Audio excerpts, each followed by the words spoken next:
The committee will please come to order. We have ascertained that a quorum is present. The committee meets today pursuant to notice to consider H.R. 7, the Paycheck Fairness Act, H.R. 1065, the Pregnant Workers Fairness Act, and H.R. 1195, the Workplace Violence Prevention for Healthcare and Social Service Workers Act. The chair announces that any request for recorded votes will be rolled pursuant to Clause 2, Rule 11 of the Rules of the House of Representatives and Committee Rule 14B. Pursuant to House Rule 11, Clause 1, the chair may recess the committee at any point. While a roll call is not necessary to establish a quorum in official proceedings conducted remotely or with remote participation, the committee has made it a practice whenever there is an official proceeding with remote participation for the clerk to call the roll to help make clear who is present at the start of the proceedings. Members should say their names before announcing that they are present. This helps the clerk and also helps those watching the platform and the live stream who may be experiencing a few moments delay. At this point, I'll ask the clerk to please call the roll. Chairman Scott. Mr. Scott is present. Mr. Grijalva. Present. Mr. Courtney. Present. Mr. Sablon. Ms. Wilson. Ms. Bonamici. Suzanne Bonamici is present. Mr. Takano. Mark Takano is present. Ms. Adams. Alma Adams is present. Mr. DeSaulnier. Mr. Norcross. Ms. Jayapal. Jayapal is present. Mr. Morelli. Ms. Wild. Mrs. McBath. McBath is present. Mrs. Hayes.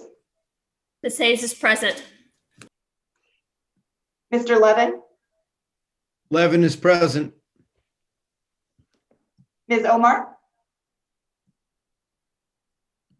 Ms. Stevens. Stevens is present. Ms. Ledger Fernandez. Leger Fernandez is present. Mr. Jones.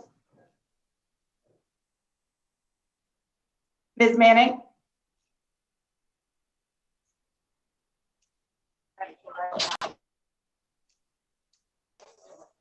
Mr. Mervan.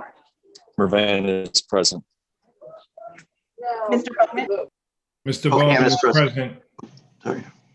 Mr. Pocan. Pocan is present. I knew it was coming up. Mr. Castro. Ms. Cheryl. Cheryl's present. Mr. Yarmouth.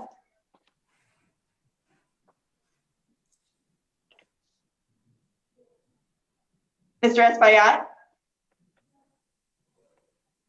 Mr. Mfume. Ranking Member Fox. Mr. Wilson. Mr. Thompson. Mr. Wahlberg. Wahlberg is present. Mr. Grossman. Ms. Stefanik. Mr. Allen. Mr. Banks.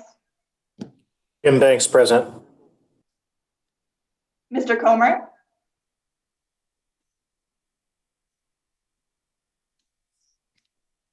Here. Mr. Fulcher. Oh. Sorry, Mr. Comer. You're That cannot be All right. justified by Mr. any Fulcher. particular. Vulture's here. Mr. Keller. Fred Keller is here. Mr. Murphy. Mrs. Miller Meeks. Mr. Owens. Burgess Owens present. Mr. Good. Good is here. Mrs. McLean. McLean is here. Mrs. Harshbarger, Hirschberger is here.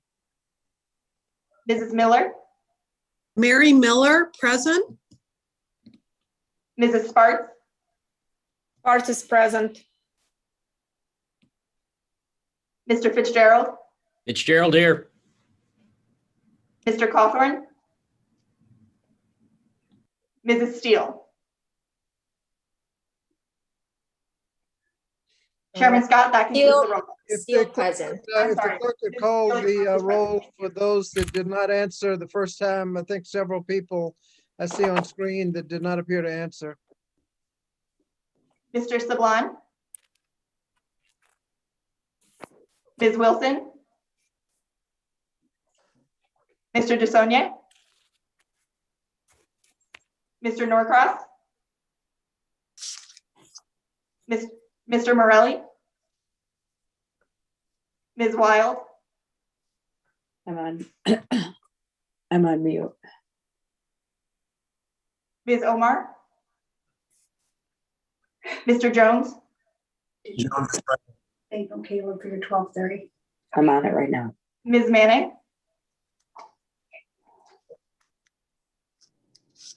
Mr. Castro, Mr. Yarmouth, Mr. Espaillat, Mr. Umfume, Ranking Member Fox, Here. Mr. Wilson, Mr. Thompson, Mr. Grossman, Ms. Stefanik, Mr. Allen, Mr. Murphy, Mrs. Miller Meeks, Mr. Cawthorn, and Mrs. Steele. I mark you as present. Thank you. Chairman Scott, that concludes it. Mike, if you could give him 1 second, he will be able to answer you in just a moment. Whoops, You who was that, call Dr. his- Fox? Mr. Cawthorn just got to his desk. And Okay, if you'll call his name out again, he is just getting mic'd up. I believe he's Okay. on. and I think Mr. Yarmouth is here. I don't think he got off of mute. Yes, I'm here. I'm present, Mr. Okay. Chairman. Okay, thank Mr. you. Yarmouth is marked as present. Mr. Cawthorn, Yeah, present. I apologize for lateness. Thank you, Mariah. No problem. thank you. Thank you. This is a remote markup pursuant to House Resolution 8 and the regulations there too. All microphones should be kept muted to avoid unnecessary background noise. Members are responsible for unmuting themselves when they are recognized to speak or when they wish to seek recognition. I also ask that members please identify themselves before they speak. Members shall be considered present for the proceedings when they are visible on camera, and they shall be considered not present when they are not visible on camera. The only exception to this is if they're experiencing technical difficulties, and they should inform the committee staff of such difficulty. However, members must be visible on camera to count toward the quorum and to vote, and the rules allow no exceptions to that. Moreover, there needs to be a verbal vote when there are votes so that both the clerk and the official reporter stenographer can hear it. A thumbs up or thumbs down without a verbal vote will not suffice. If any members are experiencing technical difficulties during the hearing, you should stay connected on the platform and make sure you are muted and use your phone immediately to call the committee's IT director whose number was provided in advance. Should the chair experience technical difficulty or need to step away, another majority member of the committee is hereby authorized to assume the gavel in the chair's absence. This is an entirely remote markup, and as such, the committee's hearing room is officially closed. Members who choose to sit with their individual devices in the hearing room must wear headphones to avoid feedback, echoes, and distortion, resulting when more than one person is on the same platform, sitting in the same room.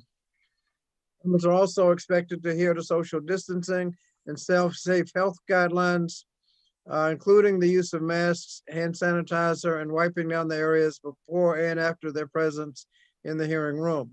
Now, amendments must be submitted electronically to the amendment repository pursuant to the instructions in the notice of amendment process that was distributed to all committee offices by the clerk with the markup notice. Amendments must be submitted to the repository before they are offered at markup. In order to ensure the committee's 5-minute rule is adhered to, staff will be keeping track of time using the committee's field timer. The field timer will appear in its own thumbnail picture and will be named 001_timer. There will not be a 1-minute warning, 1 minute remaining warning. The field timer will sound an alarm when the time is up. Members are asked to comply with the 5-minute rule and wrap up promptly when their time is expired. I now recognize myself to make an opening statement on the bills today. Today, the committee is marking up 3 bills that will take important steps to keep workers safe and ensure basic fairness for workers across the country. The 3 bills are H.R. 7, the Paycheck Fairness Act, H.R. 1065, the Pregnant Workers Fairness Act, and H.R. 1195, the Workplace Violence Prevention for Healthcare and Social Service Workers Act. The first bill, the Paycheck Fairness Act, would make significant strides in closing the gender pay gap. 58 years after signing the Equal Pay Act and over a decade after signing of the Lilly Ledbetter Fair Pay Act, the promise of equal pay for equal work remains unfulfilled. In fact, today is what they call Equal Pay Day, which symbolizes how much longer an average woman would have to work to earn what the average man made last year. Women still earn on the average 82 cents to the dollar compared to men, and this gap is far worse for women of color who make much less than their white male and female counterparts. The gap persists in nearly every line of work, regardless of education, experience, occupation, industry, or job title. The Paycheck Fairness Act would strengthen the Equal Pay Act and take additional steps to end gender-based wage disparities. Among other provisions, the bill will require employees, when defending equal pay claims, to prove that a pay disparity exists for legitimate business reasons. It will strengthen employee remedies by providing uncapped compensatory and punitive damages. It will ban retaliation against workers who discuss their wages. It makes it illegal for an employer to rely on an employee's wage history in the hiring process. And it allows employees to automatically participate in class action lawsuits against systemic pay discrimination unless they opt out.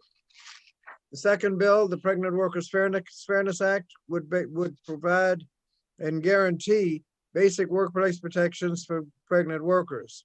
It is unacceptable that in 2021, pregnant workers can still be denied basic workplace accommodations that help them stay safe, stay healthy during their pregnancy.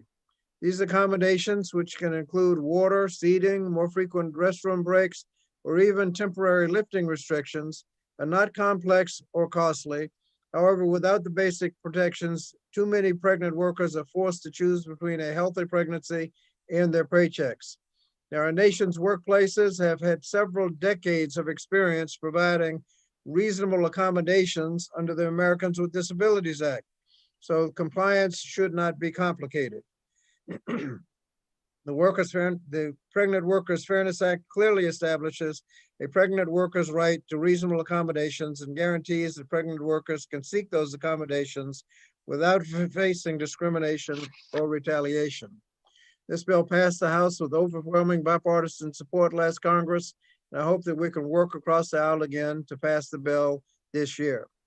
The third bill, the Workplace Violence Prevention for Healthcare and Social Service Workers Act, will help protect our nation's caregivers from workplace violence. Today, healthcare and social service workers suffer disproportionately high rates of injuries from workplace violence. In 2018, healthcare workers accounted for 73% of all non-fatal workplace injuries and illnesses caused by violence. Recent data suggests that these workers are nearly 5 times as likely to suffer serious workplace violence injury than workers in other sectors. Unfortunately, the Occupational Safety and Health Administration, or OSHA, does not have an enforceable workplace standard that requires employers to implement violence prevention programs. They all have all they have is voluntary guidance. For many employers, voluntary guidance are not enough. And OSHA currently does not have the tools to ensure that workers are adequately protected. It normally takes OSHA 10 to 20 years to issue a workplace safety standard. The Workplace Violence Prevention for Healthcare and Social Service Workers Act requires OSHA to implement an interim final standard within 1 year, and then a permanent standard within 42 months. It requires healthcare facilities and social service providers to develop and implement a workplace violence prevention plan. These three bills delivered on our promise to ensure that as our economy slowly recovers from the pandemic, all Americans will have access to safe workplaces where they can work free from discrimination. I now yield to the distinguished ranking member from North Carolina, Dr. Fox, for her opening statement. Thank you, Mr. Chairman. All members of this committee agree on the fundamental premise behind each bill we are discussing today. Women should not be paid less than men for the same work. Pregnant workers deserve equal protection under the law, and all workers, especially those in healthcare and social services, deserve to be safe and protected at work. These basic underlying principles are not up for debate. That said, committee Republicans are not in the business of passing radical and prescriptive bills just to get flashy headlines and score political points. We are equally committed to promoting both fairness and strong policymaking. And when judged by these standards, each of today's bills falls short. In 1963 and 1978, federal protections against pay discrimination and pregnancy discrimination, respectively, were signed into law. Since then, the number of women in the workforce has skyrocketed, with female employees making up 50.4% of the pre-COVID workforce. As of 2015, a record 60% of pregnant women continued to work while pregnant with their first child. Without those necessary protections, women's workforce advancement would not have been possible. Democrats claim the Paycheck Fairness Act makes it easier for women to excel in the workplace, but it is a dangerous bill that will allow trial lawyers to fleece business owners around the country. Instead of treating pay discrimination allegations with the seriousness they deserve, the Paycheck Fairness Act is designed to make it easier for trial lawyers to bring more suits of questionable validity for the purpose of siphoning off unlimited paydays from settlements and jury awards, lining their own pockets and dragging women through tedious, never-ending legal proceedings. With regard to another bill before us today, the Pregnant Workers Fairness Act includes several improvements which we negotiated last Congress when a previous version of the legislation was considered.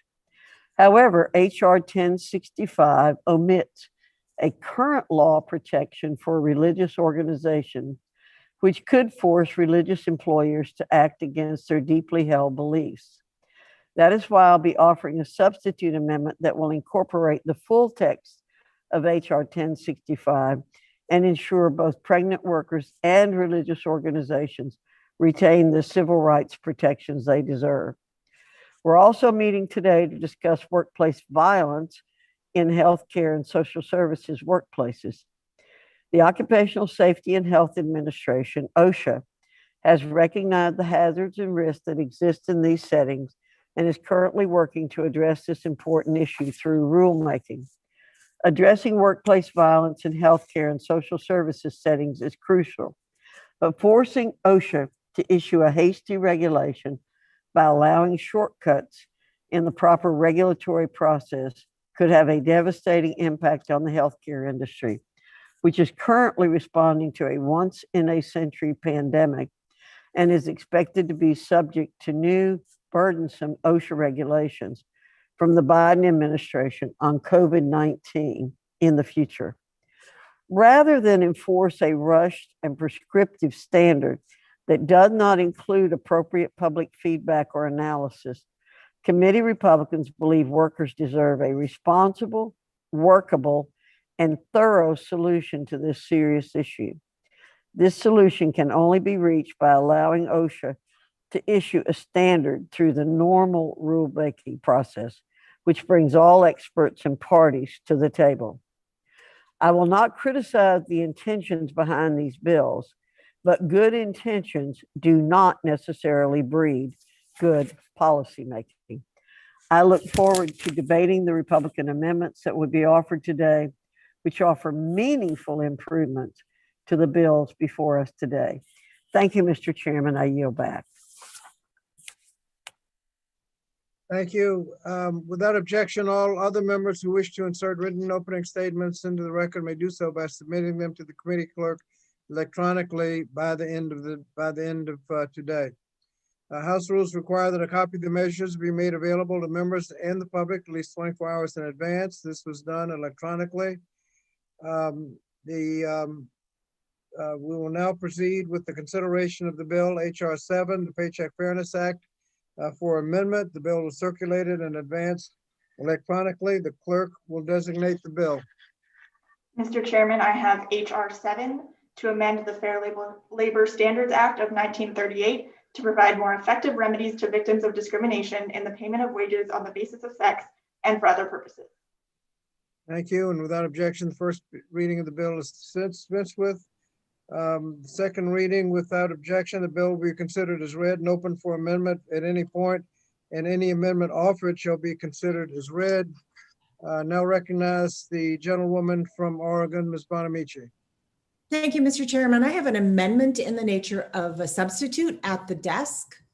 I have amendment in the nature of a substitute to H.R. 7 offered by Ms. Bonamici of Oregon, code H.R. 7_ANS_V2. Without objection, the amendment shall be considered original text and open for amendment at any point. The amendment in the nature of a substitute was distributed electronically in advance. I now recognize the gentlewoman from Oregon for 5 minutes to explain her amendment in the nature of a substitute. Thank you, Mr. Chairman. The Equal Pay Act has been law for more than half a century, but equal pay for equal work is not a reality for too many women. In fact, today is Equal Pay Day, which symbolizes on average how long into 2021 women must work to make what men were paid in 2020. In 2021, women still earn on average 82 cents on the dollar compared to men. Women in nearly all occupations, regardless of education, experience, industry, or job title, experience a wage gap. The wage gap also disproportionately affects women of color.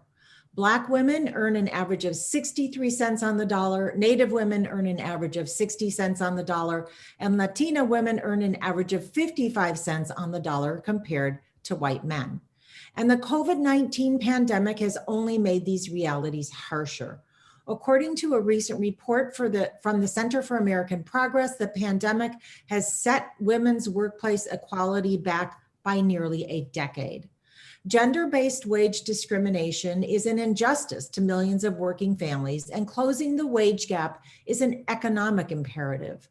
I am an original co-sponsor of the Paycheck Fairness Act because it will help confront and eliminate loopholes that have allowed gender-based wage discrimination to continue.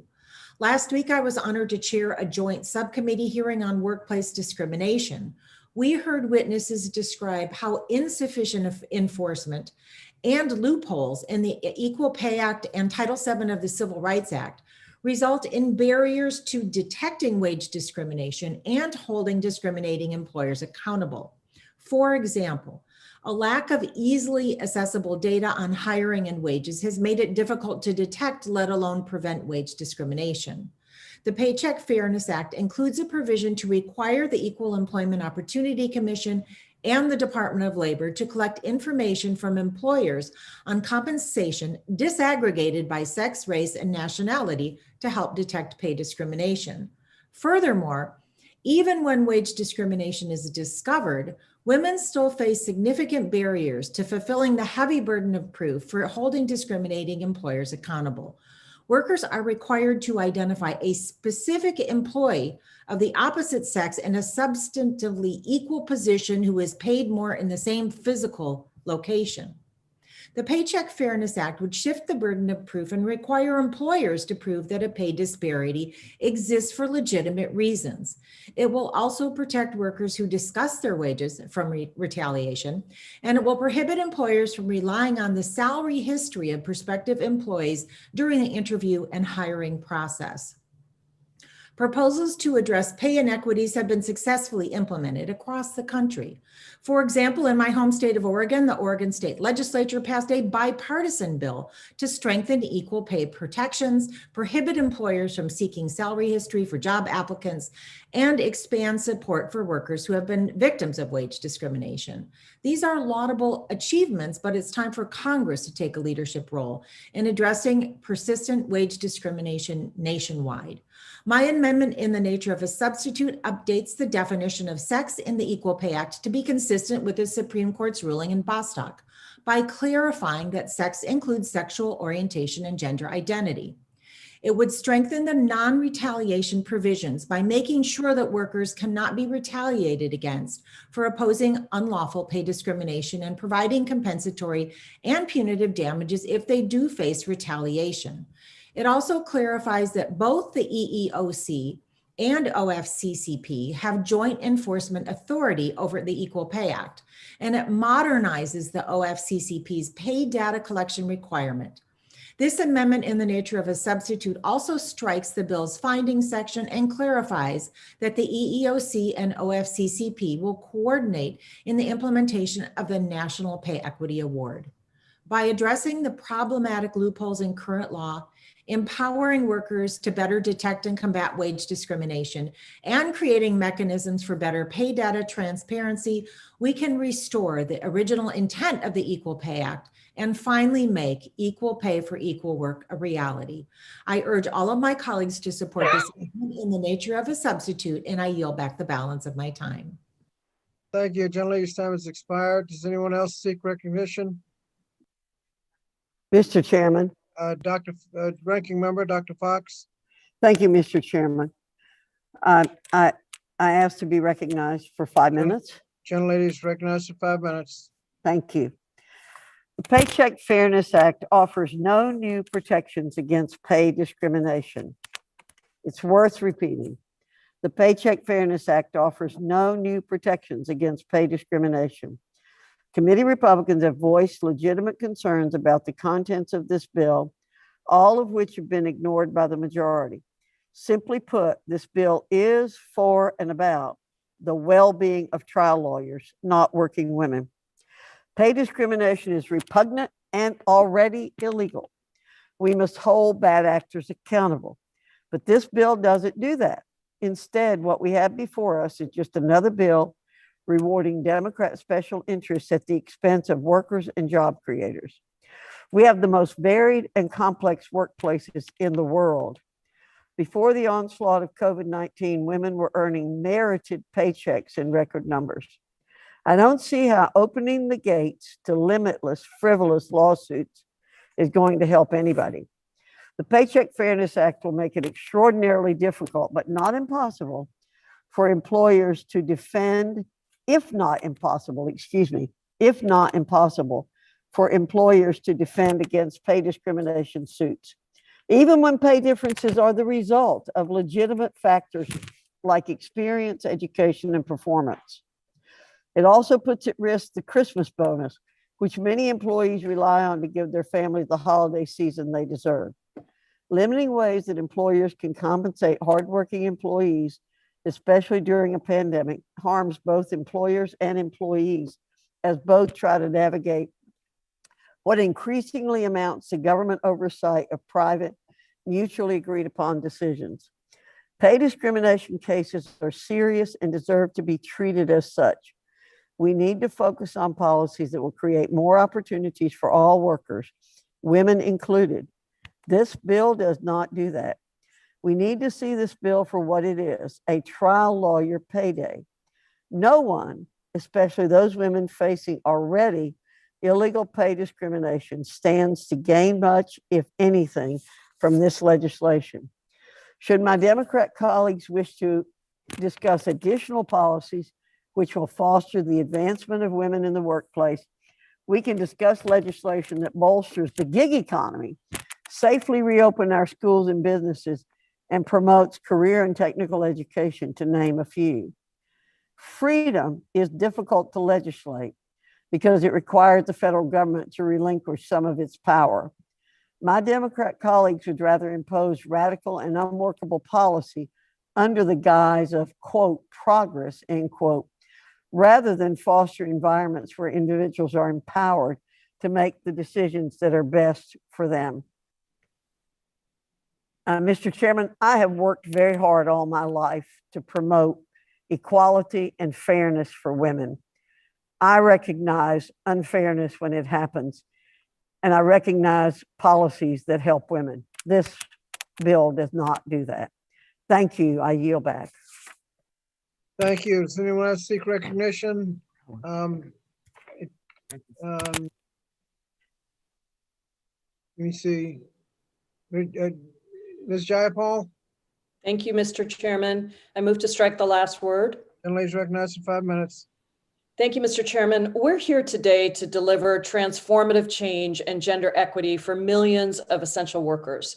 Today, that means passing not one, but 3 groundbreaking pieces of legislation that will strengthen the right of all workers to equal pay for equal work and dignity, safety, and security on the job. Throughout this pandemic, women and mothers in particular have been pushed out of the workforce in alarming numbers as they've struggled to juggle their careers with caretaking. Women have experienced 1 million more job losses than men during the recent recession. And the disparities are even greater for women of color. In December of 2020, Black, Hispanic, and Asian women accounted for all of women's job losses that month, while 154,000 Black women dropped out of the labor force entirely. Recent data show that 88% of first-time mothers worked during their last trimester, while 62% of workers have witnessed pregnancy discrimination on the job. Behind these statistics lie an avalanche of anxieties and humiliations that pregnant workers have endured in this country for far too long. I'm proud to say that since 2017, pregnant workers in my home state of Washington have been entitled to reasonable accommodations, including additional bathroom breaks, modifications to workplace food and drink policies, and other basic protections. Pregnant workers across this country deserve the same rights. That's why we're advancing the Pregnant Workers Fairness Act to guarantee the rights of pregnant workers to reasonable accommodations and protections from discrimination at work. I'm excited to build on that important progress by also passing the Paycheck Fairness Act today to ensure that women receive equal pay for equal work. Even before the pandemic, women faced wage discrimination in virtually every sector of our economy. Young women who were college graduates in the same jobs and with the same qualifications as their male peers earned 12.9% less in 2019, while 2/3 of minimum wage earners are women. BIPOC women face even more detrimental economic impacts from race and gender wage gaps. The double burden of racism and sexism not only harms BIPOC women and their families' economic security, it also contributes to substantial financial losses over time. The race and gender wage gap are why full-time working women of color will lose more than $1 million in income over a 40-year career. The Paycheck Fairness Act is about ensuring equality for women across our society. Women make up half of the full-time labor force in our nation and are the backbone of the US economy. We cannot build back better without putting equal pay for all women at the forefront of our national agenda. Last, I'm proud to support the Workplace Violence Prevention for Healthcare and Social Service Workers Act. During this pandemic, millions of our nation's caregivers, nurses, social workers, and others in this majority women workforce have put their lives on the line to care for us and our loved ones. And yet these courageous workers suffer from workplace violence at the highest rates of any profession. Just last year, the Bureau of Labor Statistics reported that healthcare and social service workers were nearly 5 times as likely to suffer a serious workplace violence injury than workers in other sectors. We must protect healthcare and social service workers and honor them for their courage. It troubles me that my Republican colleagues would call these bills for gender equity dangerous. That could not be farther from the truth. What is dangerous is the status quo. These 3 bills are necessary to set a critical foundation for a recovery centered around gender equity and workers' dignity. I look forward to passing these bills through our committee and through the House. And Mr. Chairman, I yield back. Thank you. Anyone else seek recognition? Mr. Gentleman from Michigan, Mr. Levin. Wait a minute, hold on a minute. Say again. Okay, gentleman from Michigan, Mr. Levin. Thanks, Mr. Chairman. I move to strike the last word. You gentleman's recognized for 5 minutes. Mr. Chairman, it's ridiculous that women still make on average 82 cents for every dollar earned by their male counterparts. This discrepancy gets even wider for women of color, with African-American women earning 63 cents and Latinas 55 cents for every dollar a man makes. The gender pay gap is a social justice issue that impacts our entire nation. It harms women and whole families. Yes, those women's men folks, and of course their kids. And it harms the economy as a whole. We must bring it to an end. The idea that that's a dangerous thing to do is beyond words to me. Pay discrimination has persisted due to the systemic abuses and sexist tropes that prevent women from earning the same as men. I'm glad we're considering the Paycheck Fairness Act, because it's long past time to update our laws to deal with the realities that women face in the workplace of today. This bill includes common sense provisions to fight gender-based wage discrimination. These provisions include ensuring transparency by banning retaliation against workers who discuss wages, putting the onus on employers to prove that pay disparities exist for legitimate job-related reasons and are not based on gender. And finally, making it easier for women to stand together to fight for their right to equal pay in the courtroom. The gender pay gap should not be a partisan issue, and it's not one of ideology. It's a simple matter of what is right and what is wrong. I urge all of my colleagues to vote for this important and bipartisan piece of legislation, and I yield back. Thank you. Gentleman's time has expired. Anyone else seek recognition? Gentlelady from New Jersey, Ms. Sherrill. Thank you, Mr. Chairman. I move to strike the last word. Thank you again. Gentlelady's recognized. Thank you. Thank you again, Mr. Chairman. Thank you, Ranking Member Fox, for allowing me to address the Education and Labor Committee this afternoon in support of this really historic legislation. It's timely that we're having this hearing on March 24th, Equal Pay Day. For too long, we've been having the same continuous conversations about women in the workforce and pay equity. This past year has been particularly difficult for women in the workforce, particularly mothers. Throughout the pandemic, women have largely shouldered the burden of childcare, risked their lives as frontline essential workers, and unfortunately have seen disproportionate impacts from the economic fallout. Since the pandemic began, almost 5.4 million women have lost their jobs and still not recovered them, which is nearly 1 million more than seen by men during the same time period.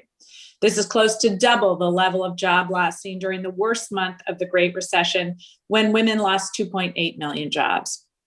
By passing the American Rescue Plan, we laid the groundwork to ensure that we return our economy to full employment as fast as possible. A key element will be helping get women back to work. Indeed, independent estimates project that the ARP will create 4.3 million new jobs by the end of 2021.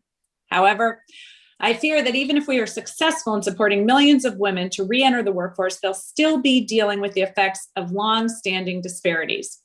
Unless we take substantial action now, the jobs that they will return to will continue to pay only 80 cents for every dollar that men make for the exact same work. That gap will be bigger for women of color. For too long, discrimination against women in the workplace has prevented women from achieving the highest levels of leadership in both the private and public sectors, and it has collectively taken hundreds of billions of dollars in wages and benefits from working women across the country.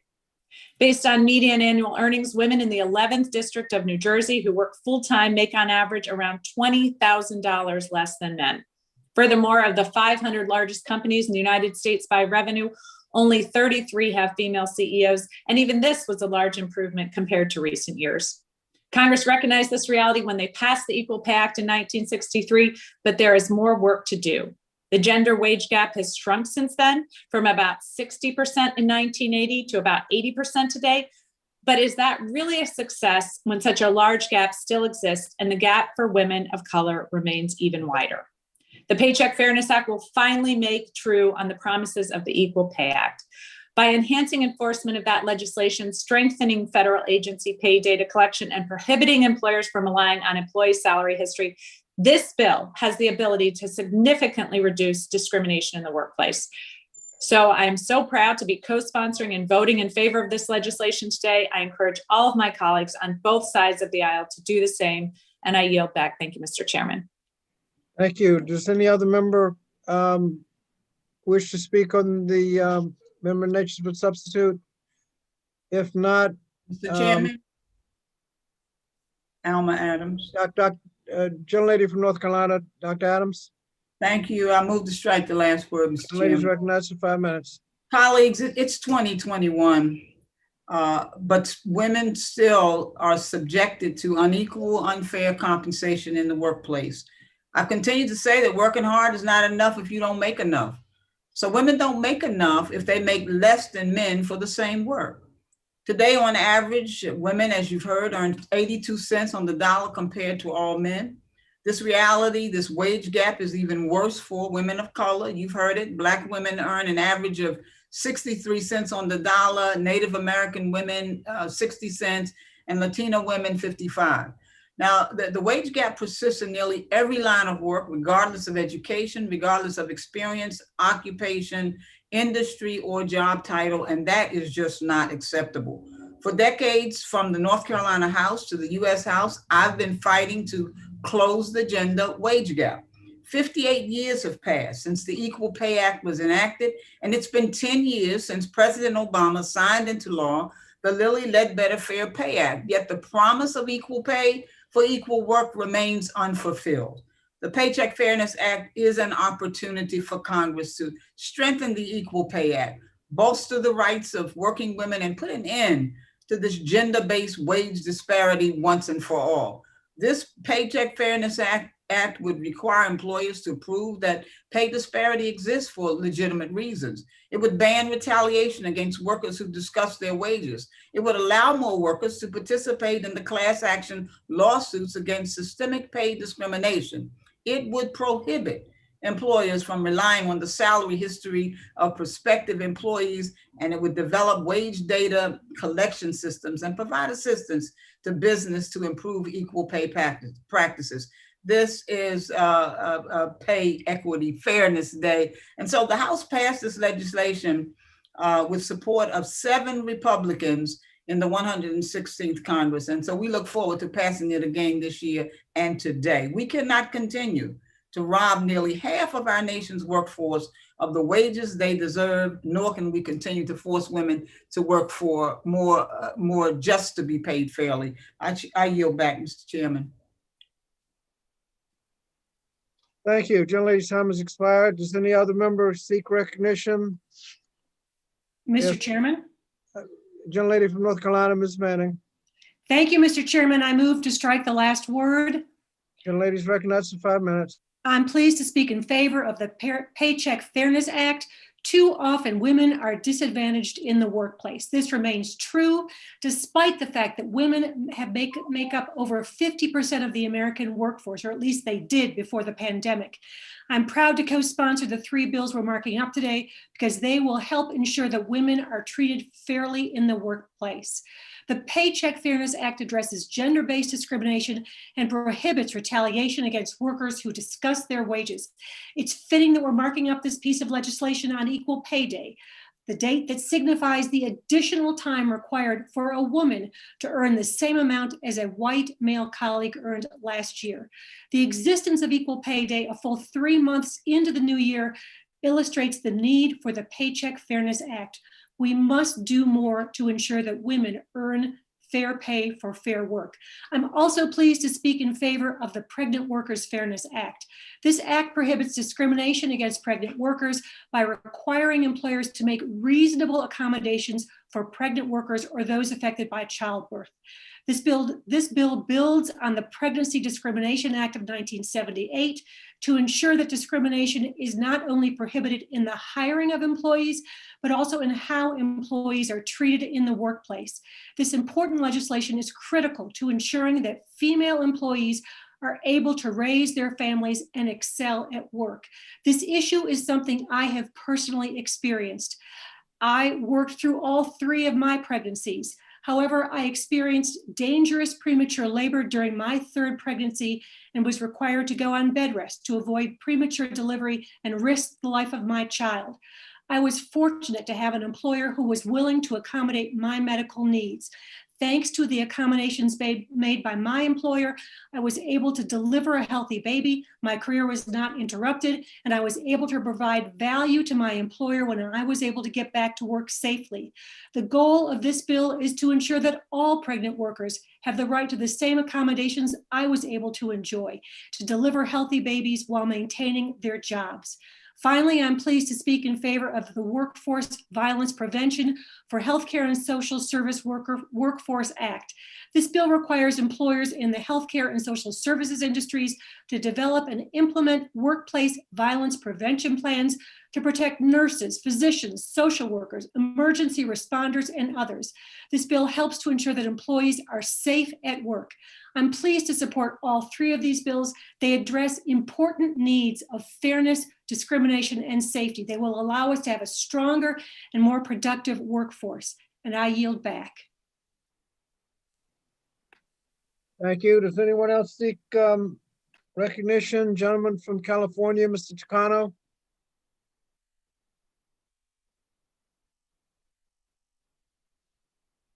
Gentlelady from Connecticut, Ms. Hayes. Yes. Gentlelady's recognized for 5 minutes. Thank you, Mr. Chair. I move to strike the last word. Gentlelady's recognized for 5 minutes. From the start of this pandemic, my colleagues and I have sounded the alarm that the economic impacts of COVID-19 would not be felt equally.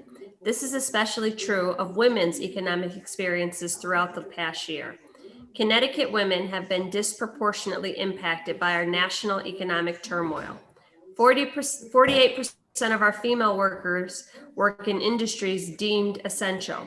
Women-owned businesses, many in the healthcare, social assistance, education services, and retail industries, have been most at risk through the pandemic. And women have outpaced men in unemployment claims for the first time in Connecticut's history. Women of color were especially hurt, representing more than 1/3 of unemployment claims filed by women throughout the state. The moral outrage that these statistics cause should be even further amplified with the knowledge that women make up nearly 65% of all essential workers nationally. They are over half of our essential grocery, convenience, and drugstore employees, over half of all essential building cleaning staff, over 75% of all essential healthcare workers, and over 85% of all essential workers in childcare and social services. Women have carried this nation on their backs through one of the darkest times in American history, even as familial and childcare duties piled on top of their already full plates. The urgent question that raises is, what do we believe we owe these essential workers? Are we going to tell female workers in essential industries that protecting them from pay discrimination is simply too much to expect, even when they have put the lives of themselves and their families on the line for the past year to maintain the core functions of our nation? Are we going to tell them that we accept the fact that they stand to lose $400,000 in lifetime earnings despite doing the exact same work as their male counterparts? Are we going to tell women of color who represent disproportionate numbers of essential workers that it is not a problem that they face increased wage discrimination on the basis of their gender and race? The obvious answer to all of these questions is a resounding no. But our promises to essential workers, our proclamations of their heroism, and our constant expressions of gratitude are hollow when we cannot even promise them an equal shot at economic success. The Paycheck Fairness Act provides the tools women need to be sure that they will be paid what they deserve. It will prohibit workers from paying women less than they are worth simply because another employer underpaid them in the past. It will ensure women can talk to their colleagues about their compensation, so it does not take a decade for them to learn they have been discriminated against. And it will allow women to participate in class action lawsuits to challenge pay discrimination that they may experience. The contributions of women of our nation have never been clearer. This bill honors women's work and ensures they are able to reap the wages they deserve. Thank you, Mr. Chair, and with that, I yield back. Thank you. Does anyone else seek recognition? Mr. Takano, gentleman from California, Mr. Takano. Yes, Mr. Chairman, I move to strike the last word.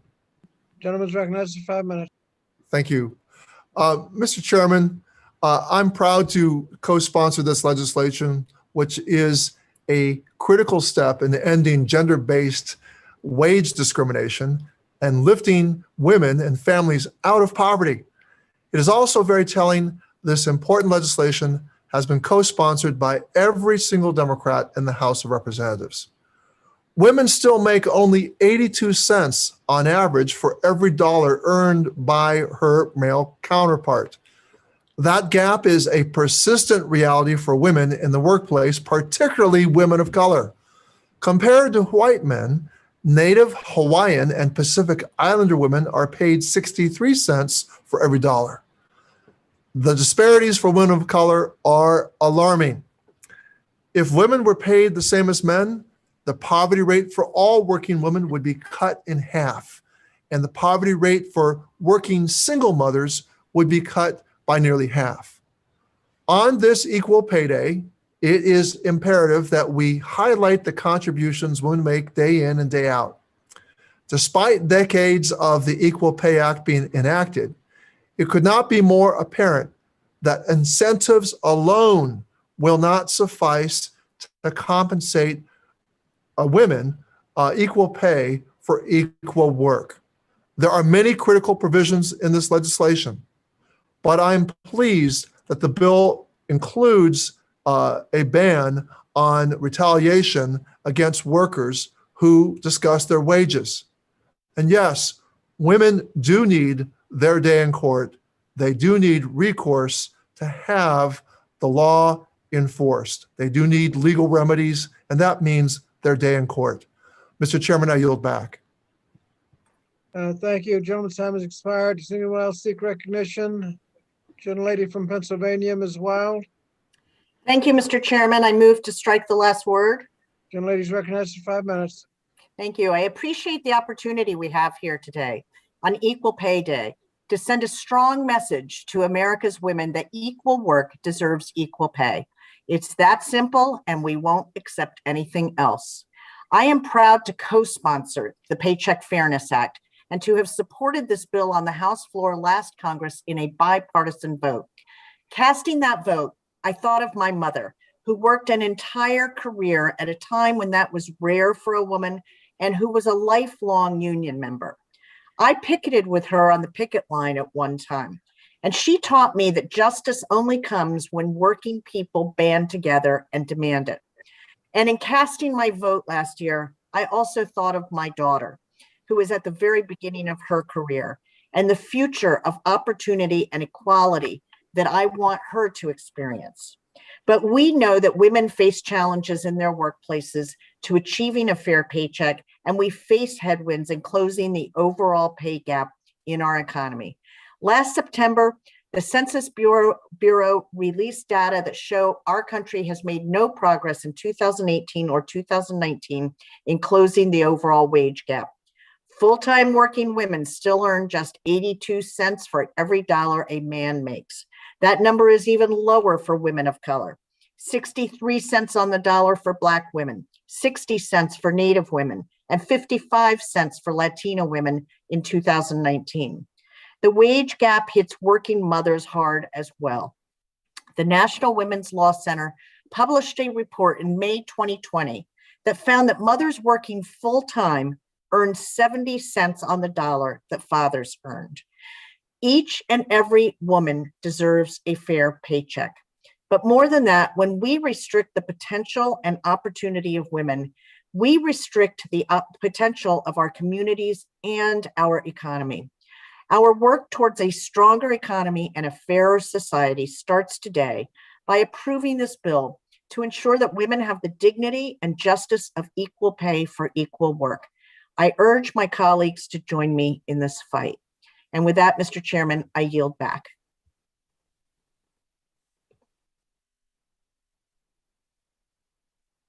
Thank you. Does anyone else seek recognition? It appears that no further discussion on the amendment nature of a substitute is desired. The committee will now move to consideration of amendments. Does any member seek to offer an amendment?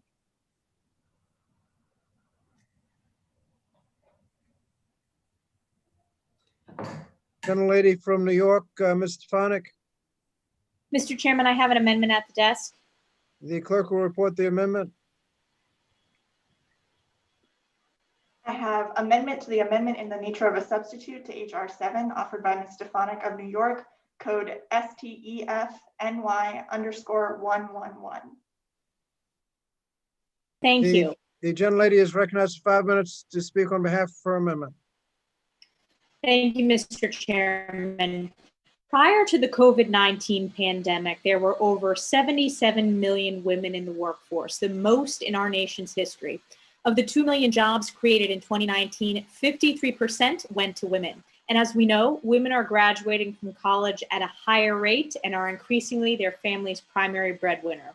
Despite all of these positive economic indicators, there remains evidence that in some cases, women do not earn the same levels of compensation as men. Republicans support equal pay for equal work, and we owe it to women to constructively engage on this important issue and put forward solutions. Democrats have put forth a bill that prioritizes trial attorneys and government regulation over women and families' economic empowerment.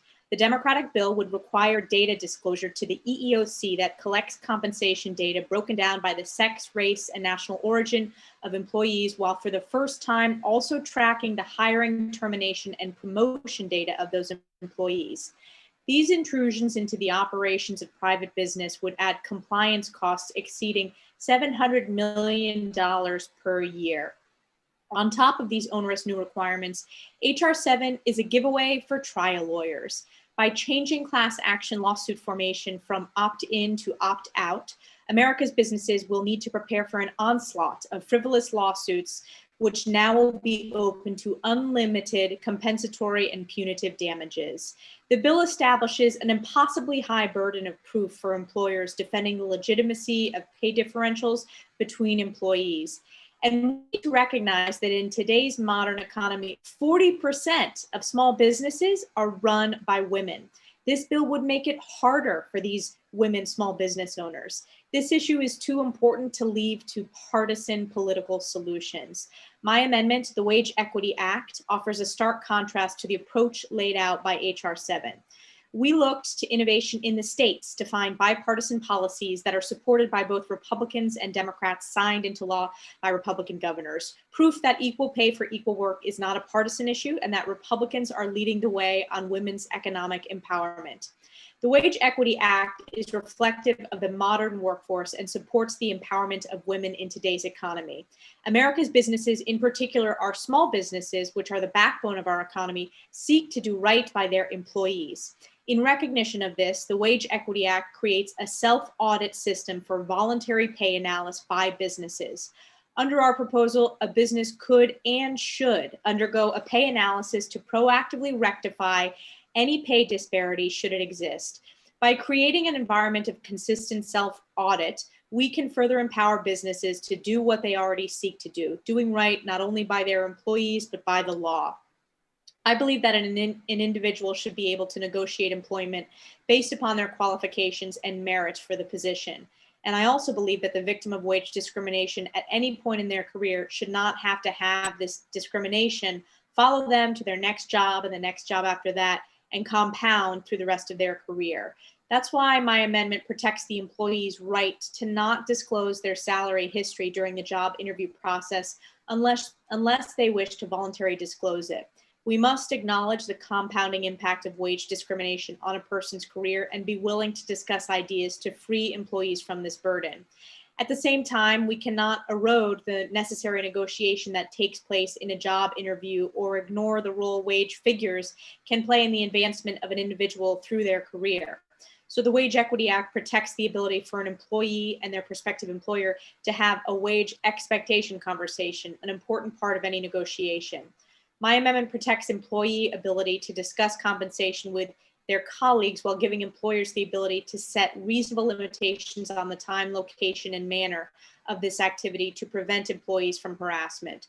Furthermore, the Wage Equity Act seeks to put women on equal footing with men as they start their careers. The legislation creates a grant program targeted towards women in college and career tech programs to provide negotiation skills education. Lastly, my amendment directs the GAO to study the manager's gap. We know that the wage gap greatly expands for women after they return to the workforce following parental leave. We must have a clearer sense of the impact leave during this time will have on an employee's future earning and opportunity potential. These are common sense proposals that are supported by Democrats and Republicans across this country alike, and I encourage my colleagues to reject this partisan government approach and support practical bipartisan solutions that improve the existing law of the land, equal pay for equal work. Thank you, Chairman Scott, and I yield back. Thank you. Gentlelady's time has expired. Does anyone seek recognition? The list I have starts with the gentleman from Michigan, Mr. Levin. Thank you so much, Mr. Chairman. I rise to speak in opposition to the amendment. The gentleman's recognized for 5 minutes to strike the last word. Thank you. Mr. Chairman, I'd like to speak in particular about the employer defense. The Paycheck Fairness Act would not eliminate the factor other than sex defense.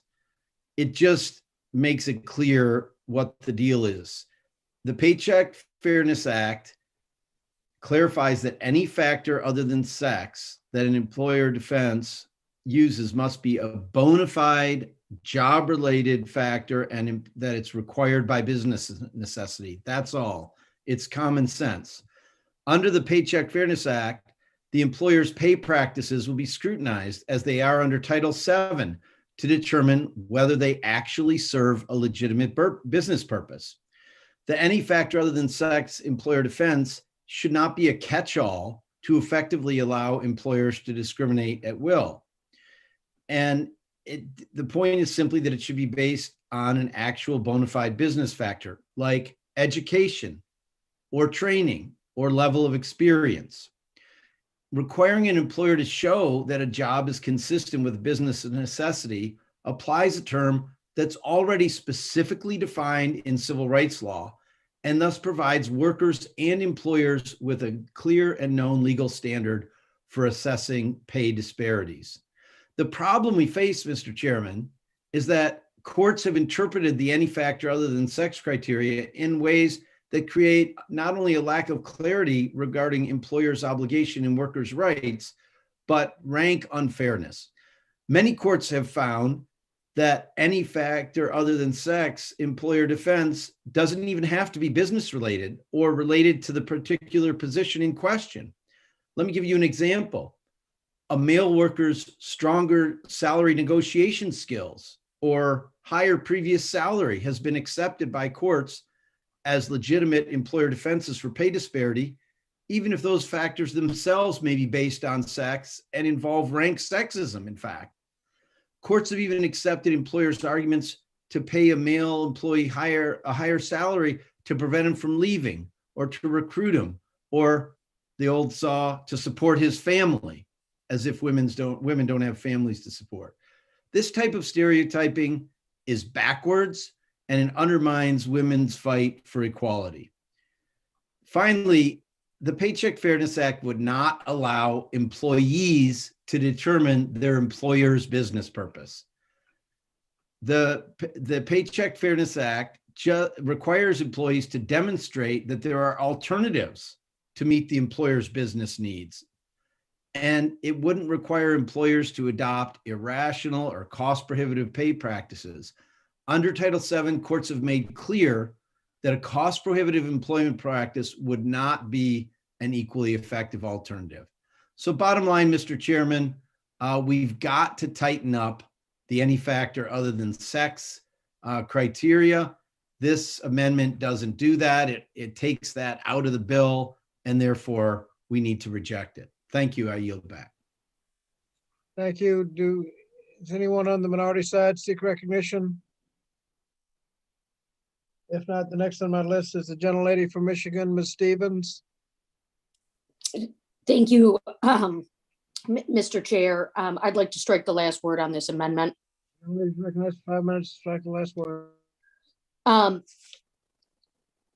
pleased to see that Republican colleagues are recognizing that employers' reliance on prospective employees' salary history can carry past gender discrimination into a new job.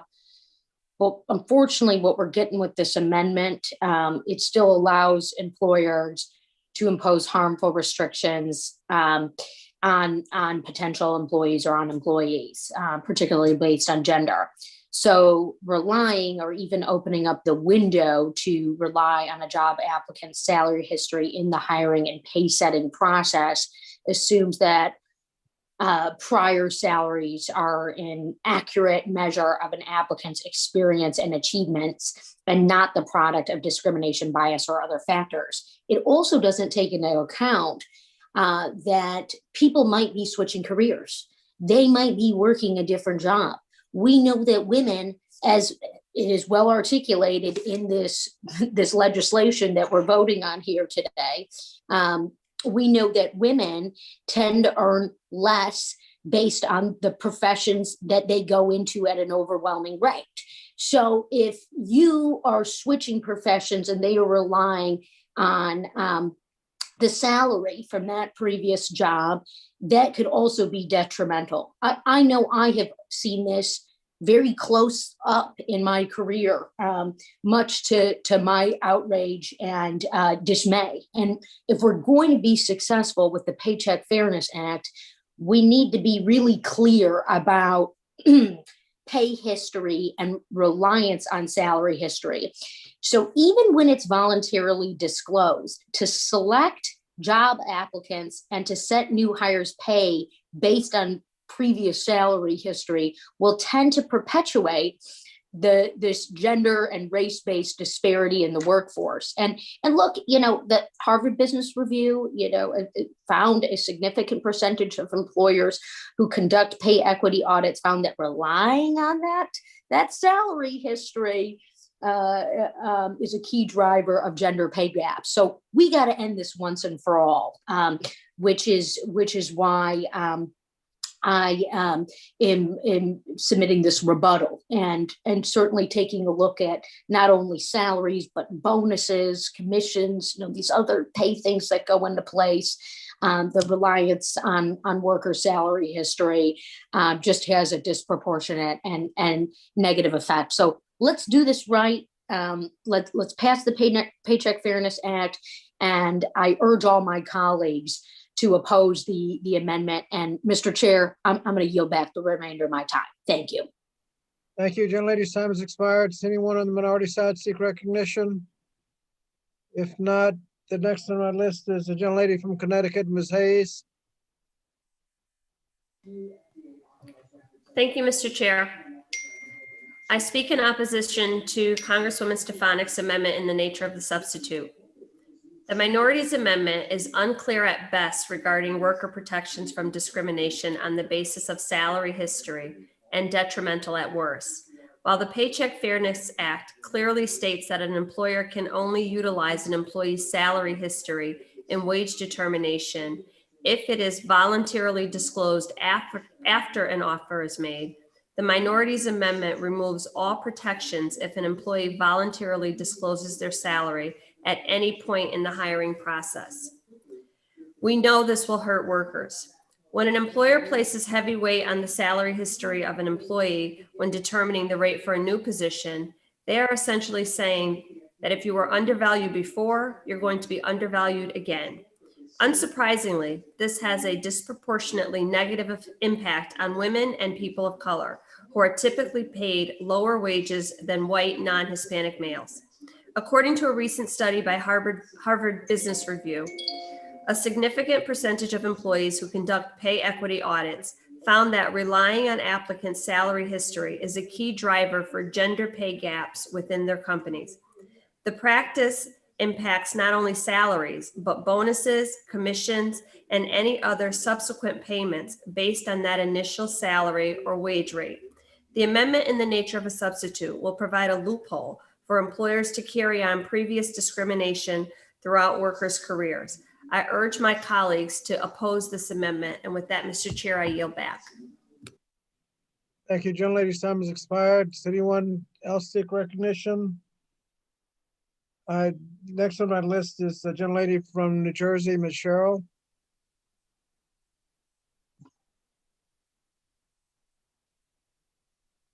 Gentlelady from New Jersey, Ms. Cheryl, seek recognition.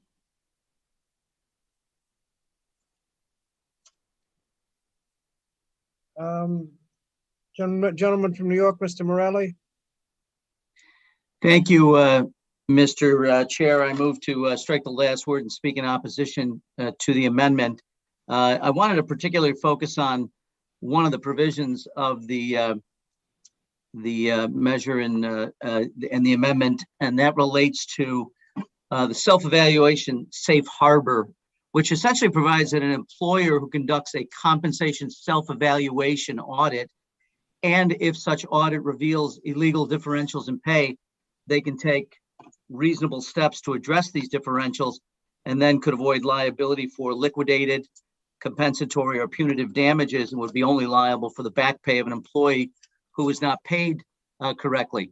So I'm not going to lie, one of my, and this will demonstrate what a kind of a nerd I am, but one of my hobbies is watching classic movies on Turner Classic Movies. I like old movies, but one of the things that's shocking about them is the treatment of women in the workplace in the 30s, the 40s, the 50s, which led to the Equal Pay Act. But not only is that shocking, it also reminds you of how far we have yet to come, and how in the last 50 years, we have not been able to adequately resolve this issue. And my colleagues have done, I think, a terrific job of identifying the continued gaps in equity, particularly among women of color.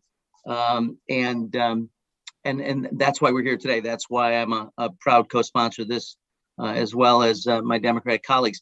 But the amendment using self-audits is really a little bit akin to the fox guarding the hen house. So it would allow employers to game the system. When they fear impending litigation, they use self-audits as a discovery tool, as though they didn't know what they were doing in the first place, that you'd somehow have to audit to determine whether or not you yourself are taking or using discriminatory practices. So not only do I find it disingenuous at best, it is a tool to avoid liability here. And I think what we've learned after 50 years is that many employers are still not paying equal pay for equal work. And there's little reason to believe all the incentives that we've put in place, not to mention just social pressures, haven't led to a place where we have pay equity. So I strongly object to this provision. I think, again, relying on those who are the offenders and who, in the face of all the work that we have done and all the conversation we've had in this country over the last decades, have not taken steps to ensure pay equity. I think suddenly giving them another tool to avoid liability and to use at the last minute a self-auditing process undermines everything that we attempt to do. And so I strongly object to the amendment in the nature of a substitute or substantive nature of amendment, and yield back the balance of my time. Thank you, gentleman's time has expired. Anyone on the minority side seek recognition? If not, the gentlelady from Georgia, Ms. McBath. Thank you, Mr. Chairman. I move to strike the last word. Gentlelady's recognized for 5 minutes. I'm going to be very, very brief, and I have to unequivocally say that I express the same sentiments that all of my colleagues have spoken to just a little bit earlier prior to me. But, you know, we know that employers' reliance on workers' per salary definitely has disproportionately a negative impact on women, which we've talked about that already, but also people of color. And they're typically already paid lower wages than white non-Hispanic men. And I myself have been a victim of that as well. So nothing in this bill stops the employer from asking about a candidate's salary expectations. And therefore, once again, I oppose this amendment, and I yield back the balance of my time. Thank you. Gentlelady's time has expired. Anyone seek recognition on the minority side? If not, gentlelady from Oregon, Ms. Bonamici.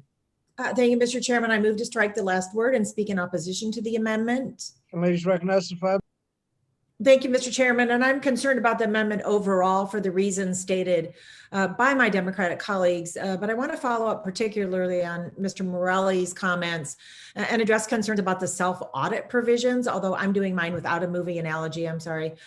This amendment would essentially allow employers to use self-audits to shield discovery and limit liability for gender-based pay discrimination, which is exactly what we're trying to stop.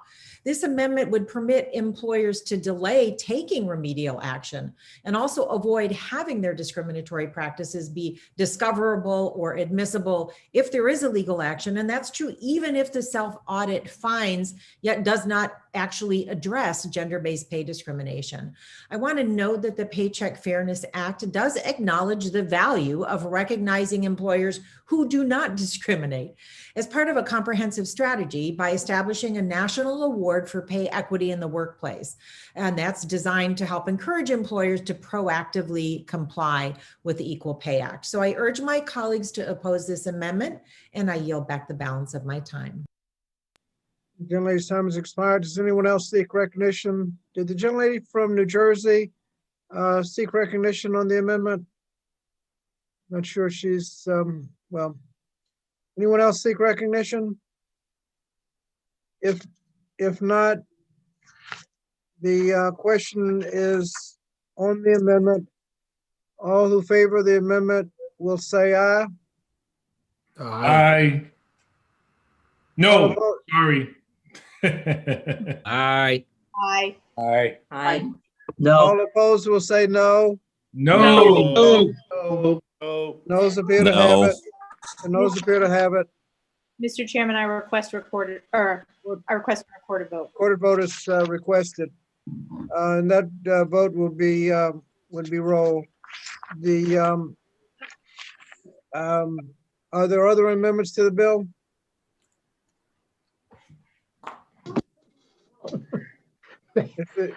If there are no other amendments, the question is on the reporting of the bill, and that will be rolled till the end. The next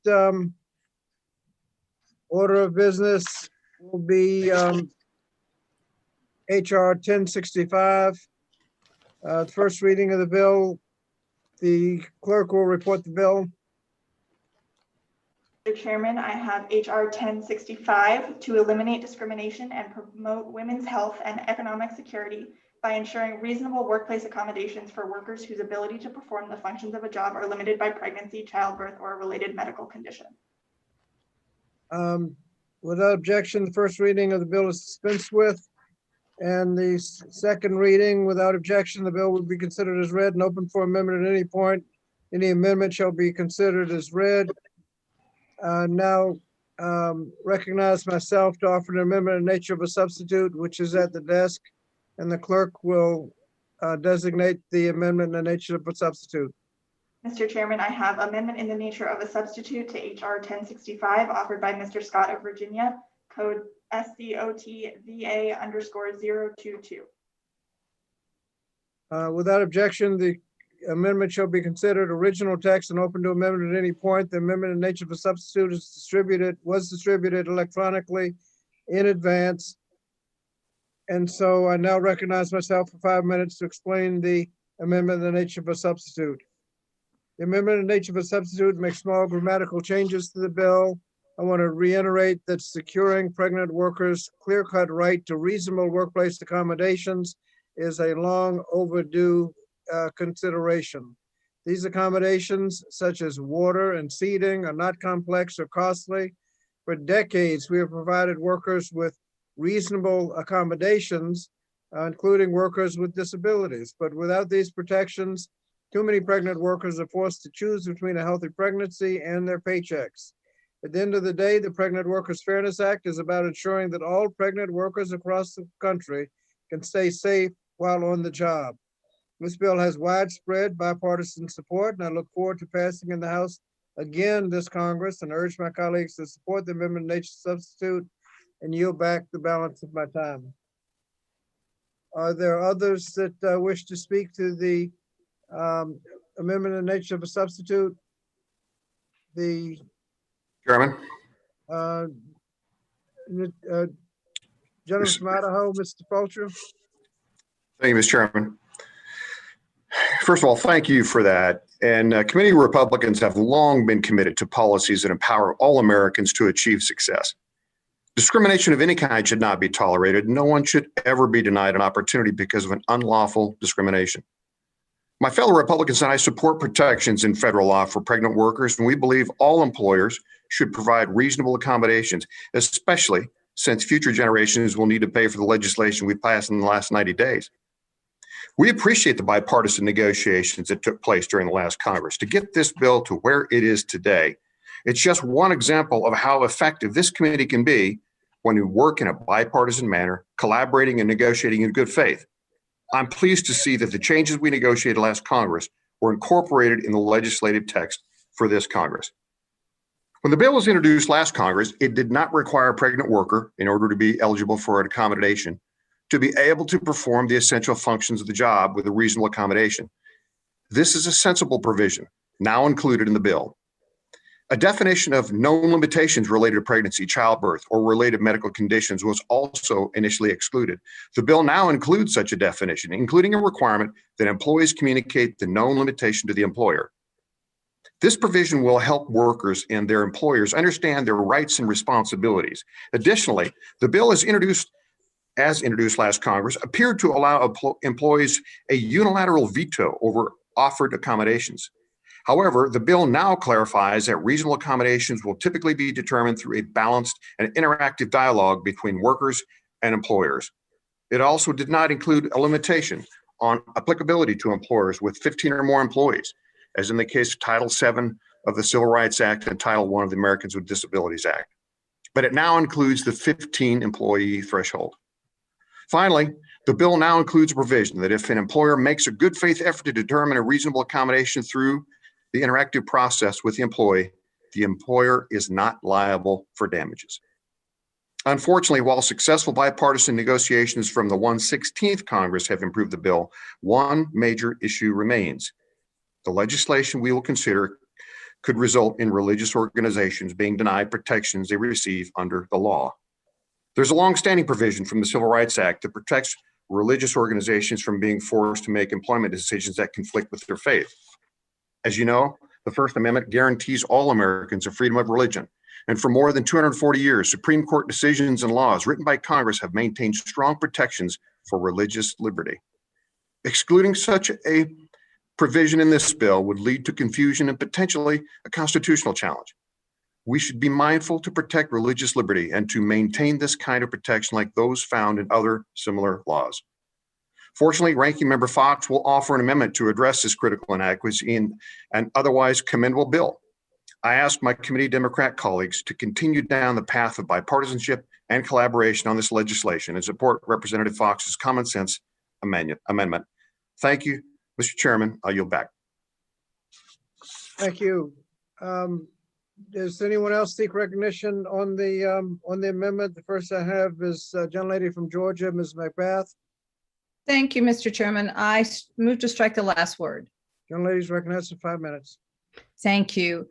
You know, like many women in America, you know, my story includes a struggle to actually get pregnant. And when my husband and I finally succeeded, it was truly a miracle for me and for my family. And after suffering complications with my pregnancy, my doctor insisted that I stay home from work to protect the health of my child and also myself, because I'd lost several pregnancies prior to my son, Jordan. And though I was really lucky and I was, you know, very blessed to be able to stay at home and rest safely during my pregnancy, you know, this is not the case for every pregnant person, every pregnant woman.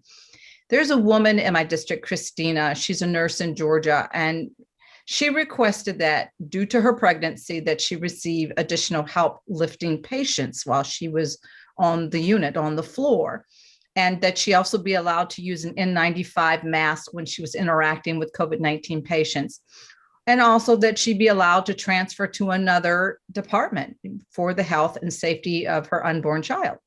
And unfortunately, all of her requests were denied. And without the accommodations that she needed to maintain a healthy pregnancy, she was forced to quit her job.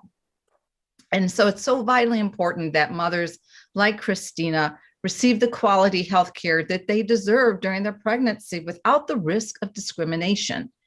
And, you know, amidst a global pandemic, you know, which has forced millions of women to leave the workforce or to risk their own health, you know, we should be doing everything that we can to help pregnant workers stay healthy and stay attached to the workforce.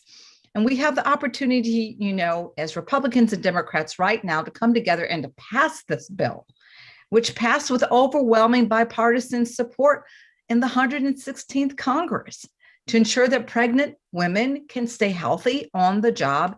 And the time to do this is just right now.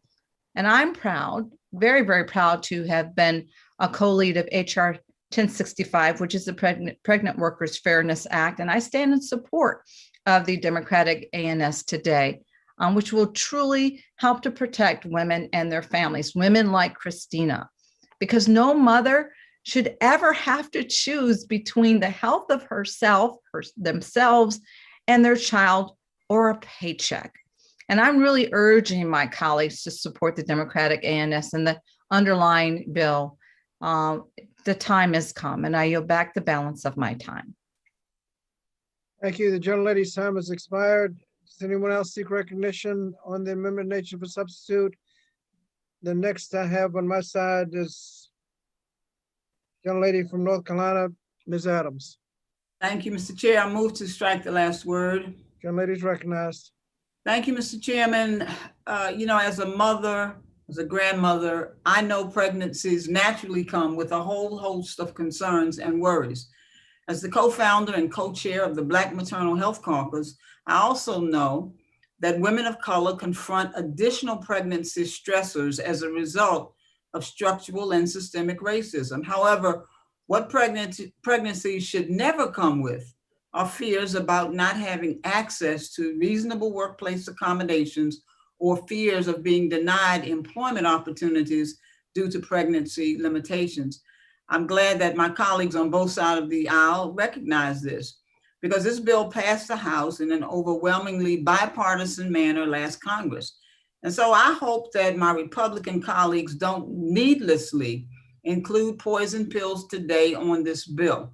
It's already bipartisan, and there's no need to hold it back with something that we know won't have broad-reaching support. It's needless and unfair to pregnant workers who need this legislation to advance. So I'm looking forward to moving this bill out of committee today and sending that same bipartisan message again, this Congress. We need to do that. I support the bill. So ask my colleagues to do the same, and I yield back, Mr. Chairman. Thank you. Gentlelady's time has expired. Does anyone else seek recognition? The next one on my list on our side is gentlelady from Oregon, Ms. Bonamici. Thank you, Mr. Chairman. I move to strike the last word and speak in favor of the amendment in the nature of a substitute and the Pregnant Workers Fairness Act. Gentlelady's recognized for 5 minutes. Thank you, Mr. Chairman. As a mother and a policymaker, I know how important it is to protect the economic security of pregnant workers and working families. Pregnant workers should not have to choose between a healthy pregnancy and a paycheck, especially when simple accommodations, such as providing seating, water, bathroom breaks, would allow them to stay on the job safely during their pregnancy. Today, women make up nearly half of our workforce. 64% of mothers in the United States are either the sole family breadwinner or a co-breadwinner. Their wages pay for rent, groceries, childcare, healthcare. Yet more than 4 decades after passage of the Pregnancy Discrimination Act, federal law is still not preventing discrimination because it does not require that pregnant workers have access to reasonable workplace accommodations. Pregnant women today continue to suffer workplace discrimination at an alarming rate. A survey from the National Partnership for Women and Families estimates that 250,000 pregnant workers are denied their request for reasonable workplace accommodations nationally each year. Pregnant workers are in even greater need of reasonable accommodations during the pandemic. According to the Centers for Disease Control and Prevention, pregnant women may be at an increased risk for severe illness from COVID-19. And at the same time, women are being forced out of the labor market at unprecedented rates. My home state of Oregon is helping to lead the way on protections for pregnant workers. The state legislature recently passed a very bipartisan bill to require employers to provide reasonable accommodations to applicants or employees with no limitations related to pregnancy, childbirth, or a related medical condition, unless it would impose an undue hardship. It has helped workers like Megan, an hourly manufacturing worker who was forced to take unpaid leave after her employer denied a reasonable accommodation so she could stay safe on the job during her pregnancy. Pregnant women have welcomed the accommodations, and importantly, the business community has welcomed the certainty. But we need to make sure that all pregnant workers, regardless of where they live, can access the protections they need to stay in the workplace. Last week, I was honored to chair the joint subcommittee hearing on workplace discrimination, and we heard very compelling testimony from witnesses who established that far too many pregnant workers are denied access to reasonable workplace accommodations despite federal law providing for equal treatment on the job. The Bipartisan Pregnant Workers Fairness Act is our opportunity to address pregnancy discrimination in a meaningful way and to protect the health, well-being, and economic security of pregnant and parenting workers and their families. It is a long overdue fix to the inadequate patchwork of protections under existing law. By clarifying the right of pregnant workers to fair treatment in the workplace, pregnant workers will have the accommodations they need without fear of facing discrimination or retaliation. I urge all of my colleagues to support this bipartisan bill, and I yield back the balance of my time. Thank you. That's all I have so far in speaking to the amendment nature of a substitute. There are no other speakers on the amendment nature substitute. The Mr. Chairman. Mr. Chairman. I'm sorry. Yes. This Gentleman is from Idaho. Yes, I have an amendment at the desk. Okay, gentleman has an amendment at the desk. Chair. Clerk will report the amendment. Chair, Wait a minute. trying to seek recognition to speak in support of the previous amendment before we move on. Will the gentleman suspend, Mr. Fulcher? Yes, of course. Okay, gentlelady from Connecticut, Ms. Hayes. Thank you. Mr. Chairman, I move to strike the last word. Gentlelady's recognized for 5 minutes. I've spoken numerous times in this committee regarding my own experiences with reasonable accommodations during my pregnancy as an educator. I needed a very basic accommodation, more frequent bathroom breaks, which became incredibly burdensome for my school and for myself during my pregnancy. It is alarmingly clear that my experience is not out of the norm, especially for women and women of color, who are more likely to hold inflexible and physically demanding jobs that can present specific challenges for pregnant workers, such as home health aides, food service workers, package handlers, and cleaners. The labor-intensive requirements of these jobs sometimes require a temporary reasonable accommodation so women can remain on the job while protecting the health of themselves and their babies. Like we heard in our hearing last week, these accommodations can be as minor as having a bottle of water nearby, or in my case, getting coverage for my classroom so that I could go to the bathroom more frequently. But all too often, women are told by their employers that they cannot accommodate even the smallest of changes to protect their health and safety. Increased health risks compound the risk posed by these denials for women and women of color. Black women face higher risks of pregnancy-related complications like preterm labor, preeclampsia, and hypertensive disorders. This renders accommodations on the job even more important, and loss of wages and health insurance due to pregnancy discrimination especially challenging. The irony of the assertion that reasonable accommodations like a water bottle or a bathroom break are sitting instead of standing are too burdensome for employers is underscored by the Herculean responsibility borne by so many women through this pandemic. It is only reasonable that we can now expect the same. It is only reasonable that they can now expect the same of their employers. The passage of the Pregnant Workers Fairness Act will ensure that the 85% of women who become mothers during their working lives do not lose their paychecks, their health insurance, or their professional seniority, all because they have chosen to start a family. I enthusiastically encourage my colleagues to support the bill, and I yield back. Thank you. Gentlelady's time has expired. Gentleman from Idaho has an amendment at the desk. The clerk will report the amendment. Mr. Chairman, I have amendment to the amendment in the nature of a substitute to HR 1065 offered by Mr. Fulcher, code FOXX_014. Thank you. The amendment has been distributed electronically. And the gentleman from Idaho is recognized for 5 minutes on behalf of his amendment. Thank you, Mr. Chairman. Committee Republicans support protections in federal law for pregnant workers and believe employers should provide reasonable accommodations for pregnant workers. I'm supportive of the provisions contained in HR 1065, which I previously outlined. I'm also appreciative of the negotiations that took place in 2019 to improve a previous version of the bill. These modifications are included in the text of HR 1065 and the chairman's amendment in the nature of a substitute. Unfortunately, as was the case when this bill was considered last year, there still remains an important outstanding issue which needs to be resolved. The bill should include a narrow but long-standing provision from the Civil Rights Act protecting religious organizations from being forced to make employment decisions that conflict with their faith. This limited provision is already in current law, and it allows religious organizations to make religiously based employment decisions. By not including this long-standing Civil Rights Act provision, HR 1065 could create legal risk for religious organizations.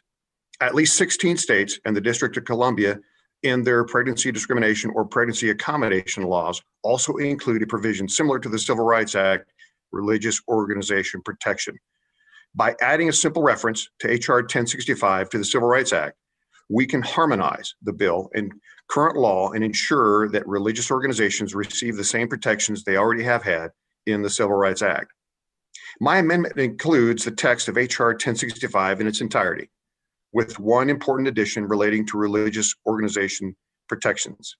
My amendment simply incorporates the Civil Rights Act religious organization protection to ensure these organizations are not forced to violate their faith in making employment and accommodation decisions. Thank you, Mr. Chairman. I yield back. Thank you. Gentleman's time has expired. Does someone seek recognition to speak on the amendment? I have the gentlelady from Pennsylvania, Ms. Weil. Thank you, Mr. Chair. I move to strike the last word. Gentlelady's recognized for 5 minutes. Thank you. I am opposed to this amendment that would endanger the health and safety of the very people we are here to protect with the Pregnant Workers Fairness Act. We need this bipartisan bill, one supported by the U.S. Chamber of Commerce, because all too often women are forced to choose between their economic security and their health and the health of their babies. It's needed by the women who have asked for accommodations in lifting requirements because their doctors told them they were at high risk of miscarriage or preterm birth.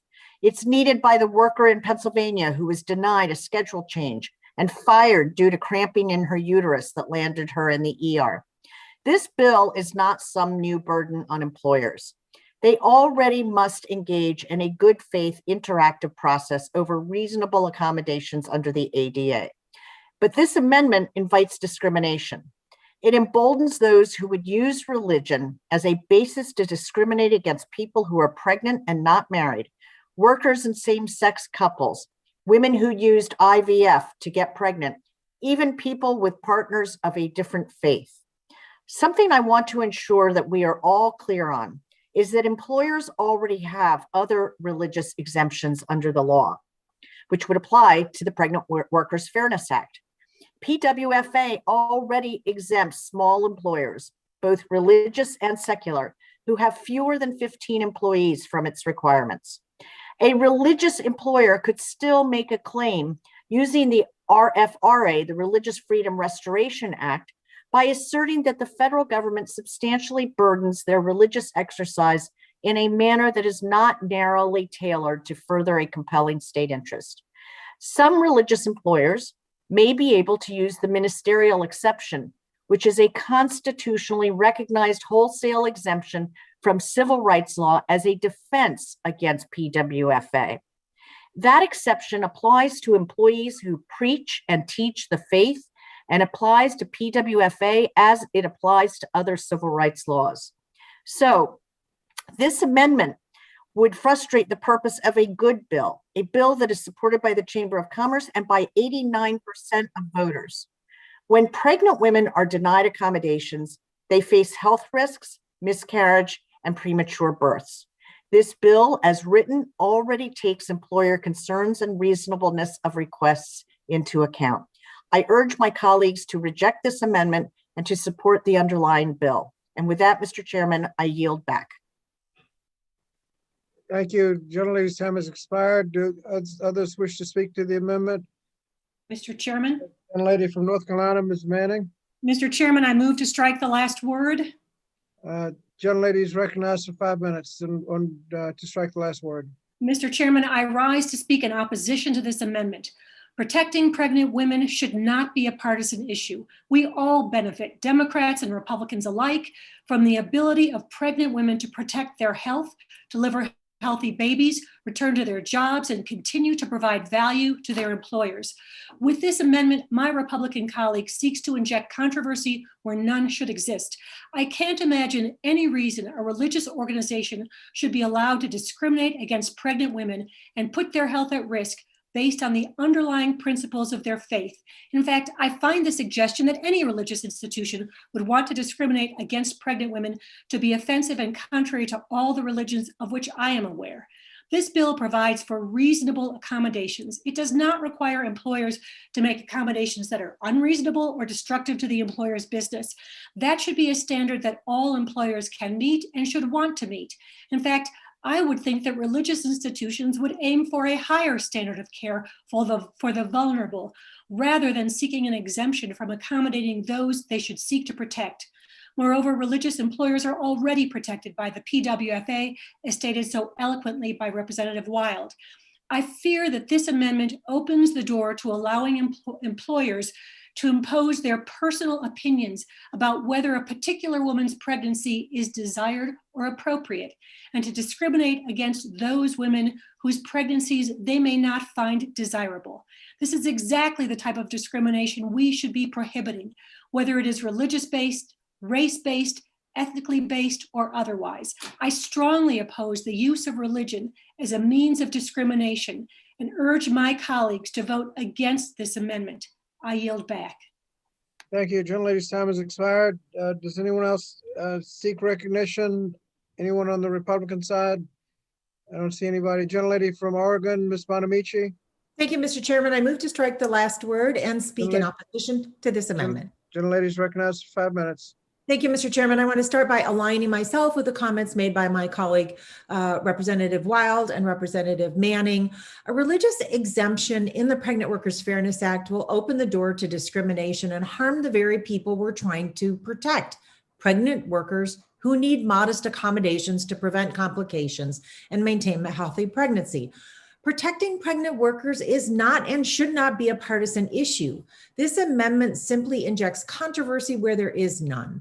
The Pregnant Workers Fairness Act is supported by a broad coalition and reflects carefully balanced agreements. This provision will undermine support for the bill from key constituencies, including groups representing pregnant workers and civil rights organizations. Religious employers are already afforded significant protection under the current legal framework by trying to incorporate a religious exemption. The minority is losing sight of what the committee is trying to accomplish, making sure that pregnant workers can safely continue working. We do not need to open the door to discrimination against pregnant women in the name of religion, and I urge my colleagues to oppose this amendment, and I yield back the balance of my time. Thank you. Generally, your time has expired. Does anyone else seek recognition? If not, I recognize myself for 5 minutes on the amendment. Just to make a couple of technical clarifications, the bill does not in any way amend or change the religious exemption for religious employers under Title VII of the Civil Rights Act. That exemption allows religious institutions to prefer people of their own faith in employment, nor does it amend the Americans with Disabilities Act of 1990 or otherwise limit the existing religious exemptions contained in that statute. These laws remain unaffected by the legislation. The Pregnant Workers Fairness Act is standalone legislation. The minority points to the state pregnancy accommodation laws as an example that Congress should follow. Congressional Research Service analyzed those laws and found that in nearly every case, those state laws, religious exemptions predated a subsequent enactment of the Pregnant Worker Accommodations Law and were not expressly added as part of the state pregnancy accommodation laws. Second, the ministerial exception recognized by the Supreme Court that applies to employees whose jobs are to preach and teach the faith would apply to this bill, and does not, and it does as it does to all other anti-discrimination laws. That exemption is not affected by this legislation. Third, the Pregnant Workers Fairness Act is not exempt from the application of the Religious Freedom Restoration Act. Finally, the bill has an exemption for small employers, both religious and secular, who have fewer than 15 employees. So despite all these existing religious exemptions, we're debating what I feel is an unnecessary amendment that would further permit employers to deny accommodations for pregnancy-related conditions if the employer is religious. The repercussions of adding the religious exemption to this vital bill could be devastating for pregnant workers. For example, religious employers who do not believe in the use of in vitro fertilization could deny reasonable accommodations to women who need medical assistance to successfully build a family. It could also enable religious employers to deny reasonable accommodations to women who are pregnant and divorced, or pregnant out of wedlock, or pregnant in a same-sex relationship. The Pregnant Workers Fairness Act reflects a carefully crafted agreement and is supported by a broad coalition of over 200 organizations from the business community to women's rights groups, labor organizations, civil rights groups, and a wide array of faith-based organizations. Some of these groups have indicated in no uncertain terms that this amendment is a poison pill and that if adopted, they will no longer support the legislation. If adopted, this amendment will force women to choose between their health and the health of their pregnancy and paying their bills, keeping a roof over their head, putting food on their table, and affording their prenatal care. So I strongly urge a no vote on the amendment and to the amendment in nature of a substitute, and yield back the balance of my time. Does anyone else seek recognition?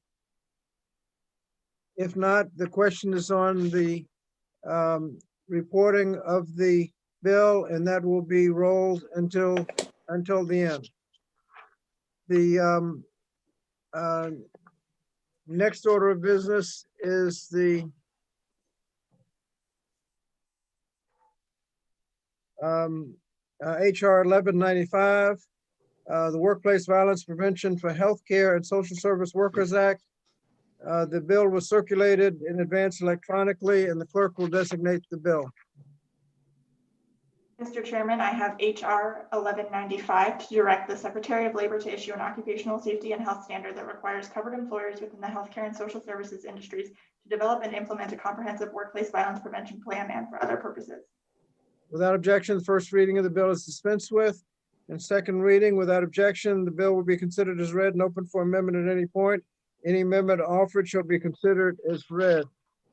I now recognize the gentleman from Connecticut, Mr. Courtney, for the purpose of an amendment. Thank you, Mr. Chairman. Mr. Chairman, I have an amendment in the nature of a substitute at the desk. The clerk will report the amendment. Amendment in the nature of a substitute to HR 1195 offered by Mr. Courtney of Connecticut, identifier WPV_ANS. Without objection, the amendment shall be considered original text and open to amendment at any point. The amendment in the nature of substitute was distributed electronically in advance, and I now recognize the gentleman from Connecticut for 5 minutes to explain the amendment in the nature of a substitute. Thank you, Chairman Scott, for taking action on this bill early in the 117th Congress. As you recall, this legislation passed the House of Representatives in 2019 with 251 votes, a solid bipartisan margin. This was after the committee held a legislative hearing to discuss the issue with social workers, healthcare workers, and subject matter experts, as well as a markup to advance the bill. Last week, we had a similar hearing at the Workplace Protection Subcommittee under Chairwoman Adams, where again, we received an update regarding this issue, and sadly, the violence that's occurring in healthcare institutions just continues unabated. The amendment in the nature of substitute will make three main changes to HR 1195. Number one, it strikes the findings section. Number two, it provides that Executive Order 12866 involving regulatory review does not apply to the interim final standard, and clarifies the criteria in the final standard to ensure that while it must be no less protective than a state OSHA plan for workplace violence, the standard must still be deemed by the Secretary of Labor to be feasible. Mr. Chairman, this committee has been tracking the issue of violence against healthcare workers for nearly 8 years. We're now in our third presidential administration, and still this problem remains inadequately addressed despite widespread agreement that a standard is needed and that a standard actually exists at OSHA, which is, however, only a voluntary guidance. Anyone who's worked in a hospital or as a psychiatric aide, a social worker, or an emergency responder knows how pervasive this problem is and how it affects the ability to do their jobs. The primary source of the violence comes in the form of assaults: kicking, hitting, spitting, verbal threats from patients, residents, and clients, or those who accompany them. In addition, the often serious physical injuries, it affects workers' sense of safety at work, contributes to burnout, turnover, and high workers' compensation costs and stress. This past year, healthcare workers have received universal praise for the work that they've done in dangerous conditions to care for our communities during the pandemic. But long after COVID-19 is controlled, these workers will continue to face dangers of preventable violence at work unless this bill is enacted. In 2013, this committee requested a report from GAO to finally determine how pervasive this violence is and what strategies are at our disposal to reverse the trend. This report found that workers in healthcare facilities experience substantially higher rates of non-fatal injury due to violence in the workplace compared to workers overall. So it's no wonder that at this point, this bill has been endorsed by just a whole host of healthcare professional associations like the American College of Emergency Physicians, American Nurses Association, the American Psychiatric Association, the American Psychiatric Nurses Association, the Emergency Room Nurses Association, and the National Association of EMTs, emergency medical technicians, who, when they're out on these calls, in many cases are feeling the full brunt of the turmoil that's out there, a lot of it driven by the opioid addiction and behavioral health problems that sadly are growing. It also has been endorsed by a whole host of labor unions who represent healthcare workers that have brought this issue to our committee a number of years ago, as well as subject matter experts and educational institutions. According to the Bureau of Labor Statistics, healthcare and social service workers are nearly 5 times more likely to suffer injury from workplace violence than workers in other settings. Up to 30% of hospital workers report being assaulted at work, and nearly 50% of emergency room physicians have been physically assaulted at work. These events should not be part of the job. It should not be a daily, weekly, or monthly occurrence. But unfortunately, the data shows otherwise. Between 2006 and 2019, there was a nearly 60% increase in violent incidents that occurred in healthcare and social service workplaces that resulted in employees being away from work. Since 1996, OSHA has published voluntary guidelines that recommend common sense preventive measures that employers can take to reduce the risk and severity of violent incidents, and they were updated in 2015. And again, it includes training, it includes better systems of communication for workers who are dealing with high-risk patients. It sometimes just deals with very simple arrangements to sort of create more space to accommodate, again, more eyes on the patient so that people are safer. And we know that hospitals that have actually implemented these common sense rules have shown a dramatic decrease in violence that, again, we know will work if it's implemented as an enforceable standard. And that's what this bill does. It basically takes a set of guidelines that we know works, that's the cake is baked, and make sure that it's applicable through an enforceable standard in a reasonable time period. This issue has festered long enough, and we need to move forward and get this done once and for all. I yield back. Thank you. Gentleman's time is expired. Does anyone wish to speak to the amendment in nature of a substitute on the Republican side? Fred Keller from Pennsylvania. Gentleman from Pennsylvania is recognized for 5 minutes to speak on the amendment. Thank you. We all agree that violence in any form is wrong. The data shows that our healthcare and social service workers are the most susceptible to occupational injuries by workplace violence. It is our duty to work together and find a solution to this serious problem. Democrats will tell you that H.R. 1195 is the answer, but unfortunately, a rushed one-size-fits-all initiative that cuts corners and bypasses necessary regulatory analysis while ignoring the data, recommendations, and experiences of valuable stakeholders will not solve anything. This strategy would burden struggling rural hospitals during a time when so many in Pennsylvania and around the country are at risk of closure. The daily risks that our healthcare and social service workers face in the workplace are the utmost concern and deserve thorough consideration. The Occupational Safety and Health Administration, OSHA, recognizes these risks and is currently working on a rule to address this important issue. This rulemaking process must account for the important views of impacted stakeholders and ensure effective, long-lasting policy. From major hospitals to rural clinics, all voices are needed to make an informed decision that provides adequate solutions. H.R. 1195 will circumvent many of the important regulatory laws and executive orders that guide the OSHA rulemaking process.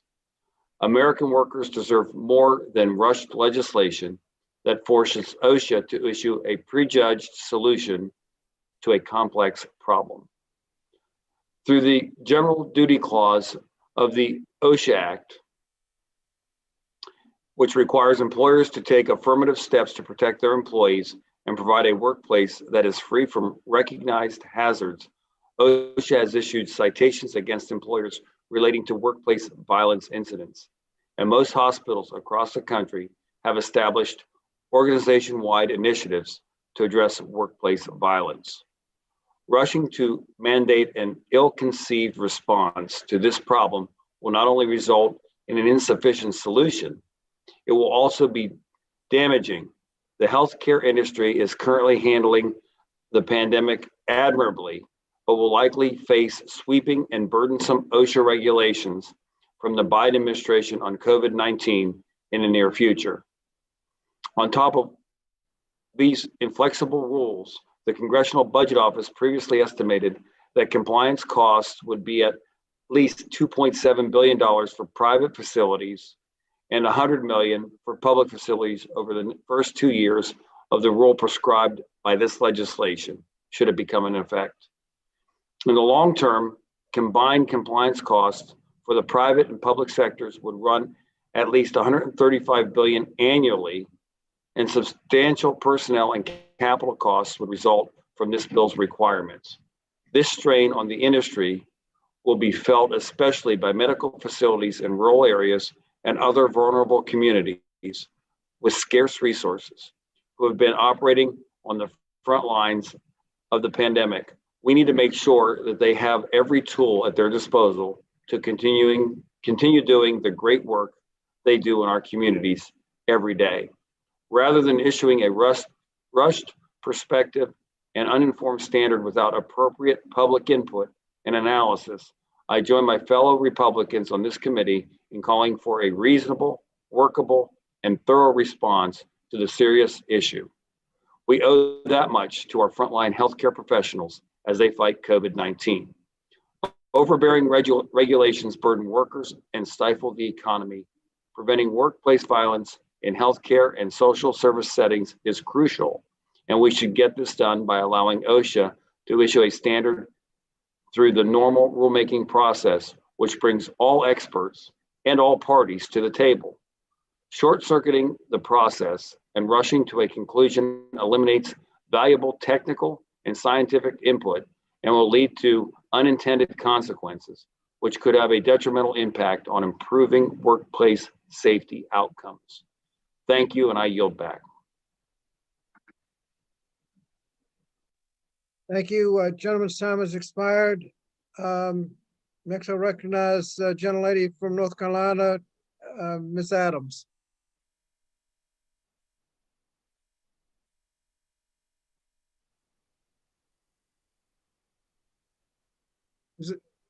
Thank you, Mr. Chairman. I move to strike the last word. Gentlelady's recognized 5 minutes. Thank you. All workers deserve to be treated with dignity and respect. Our labor laws must uphold that principle. Unfortunately, our healthcare and social service workers face disproportionately high rates of violence on the job. So we've got to do something to address that. And Mr. Courtney's bill does address that, and I support it. This critical piece of legislation requires that OSHA issue a workplace violence prevention standard for employers in these sectors in order to actively prevent, address, and track workplace violence incidents. So we rely heavily on healthcare and social service workers, and that truth has been even clearer during this pandemic. So we've got to ensure their well-being just as they work to ensure our well-being every day. I yield back, and I support this substitute and this amendment by Mr. Courtney. This is a great bill. Let's vote for it and get it out. Thank you, Mr. Chairman. I yield back. Thank you. Gentlelady's time has expired. The gentleman from North Carolina, Mr. Cawthorn, seek recognition. Yes, sir. Recognized 5 minutes to strike the last word. Thank you, Chairman Scott and Ranking Member Fox. I believe that HR 1195 is poorly timed and will result in significant unintended consequences. This bill would significantly strain healthcare facilities, especially the ones in my district in the mountains, Western North Carolina. This bill would add another significant challenge to their operational effectiveness. HR 1195 is a clear example of a rushed, prescriptive, and uninformed standard. We need to have more public input. We need to let more stakeholders weigh in. We should be measured and sober as we tackle these issues. However, Democrats refuse to allow that process to take place. We need a workable and thorough response to this serious issue, not a rushed, politicized talking point that is intellectually lazy. We must keep in mind that OSHA is already in the process of writing a workplace violence regulation and has also taken important steps to independently analyze this issue. We ought to let OSHA determine what type of policy best protects workers and provides employers with the necessary support and flexibility to ensure employees are safe on the job. Now, let me be clear, workplace violence is a critical hazard in the healthcare and social services industries. That should be addressed by OSHA, but I do believe that HR 1195 is the wrong approach. And with that, I yield back. Thank you. Gentleman's time has expired.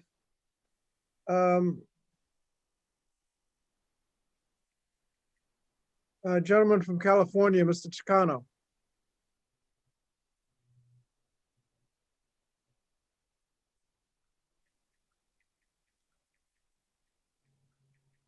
Mr. Chairman, I move to strike the last word. Gentleman's recognized for 5 minutes. The issue of workplace violence in healthcare settings has long been something that we've needed to address, and I endorse and support the legislation offered by my colleague, Mr. Courtney. I urge all of my colleagues to support it.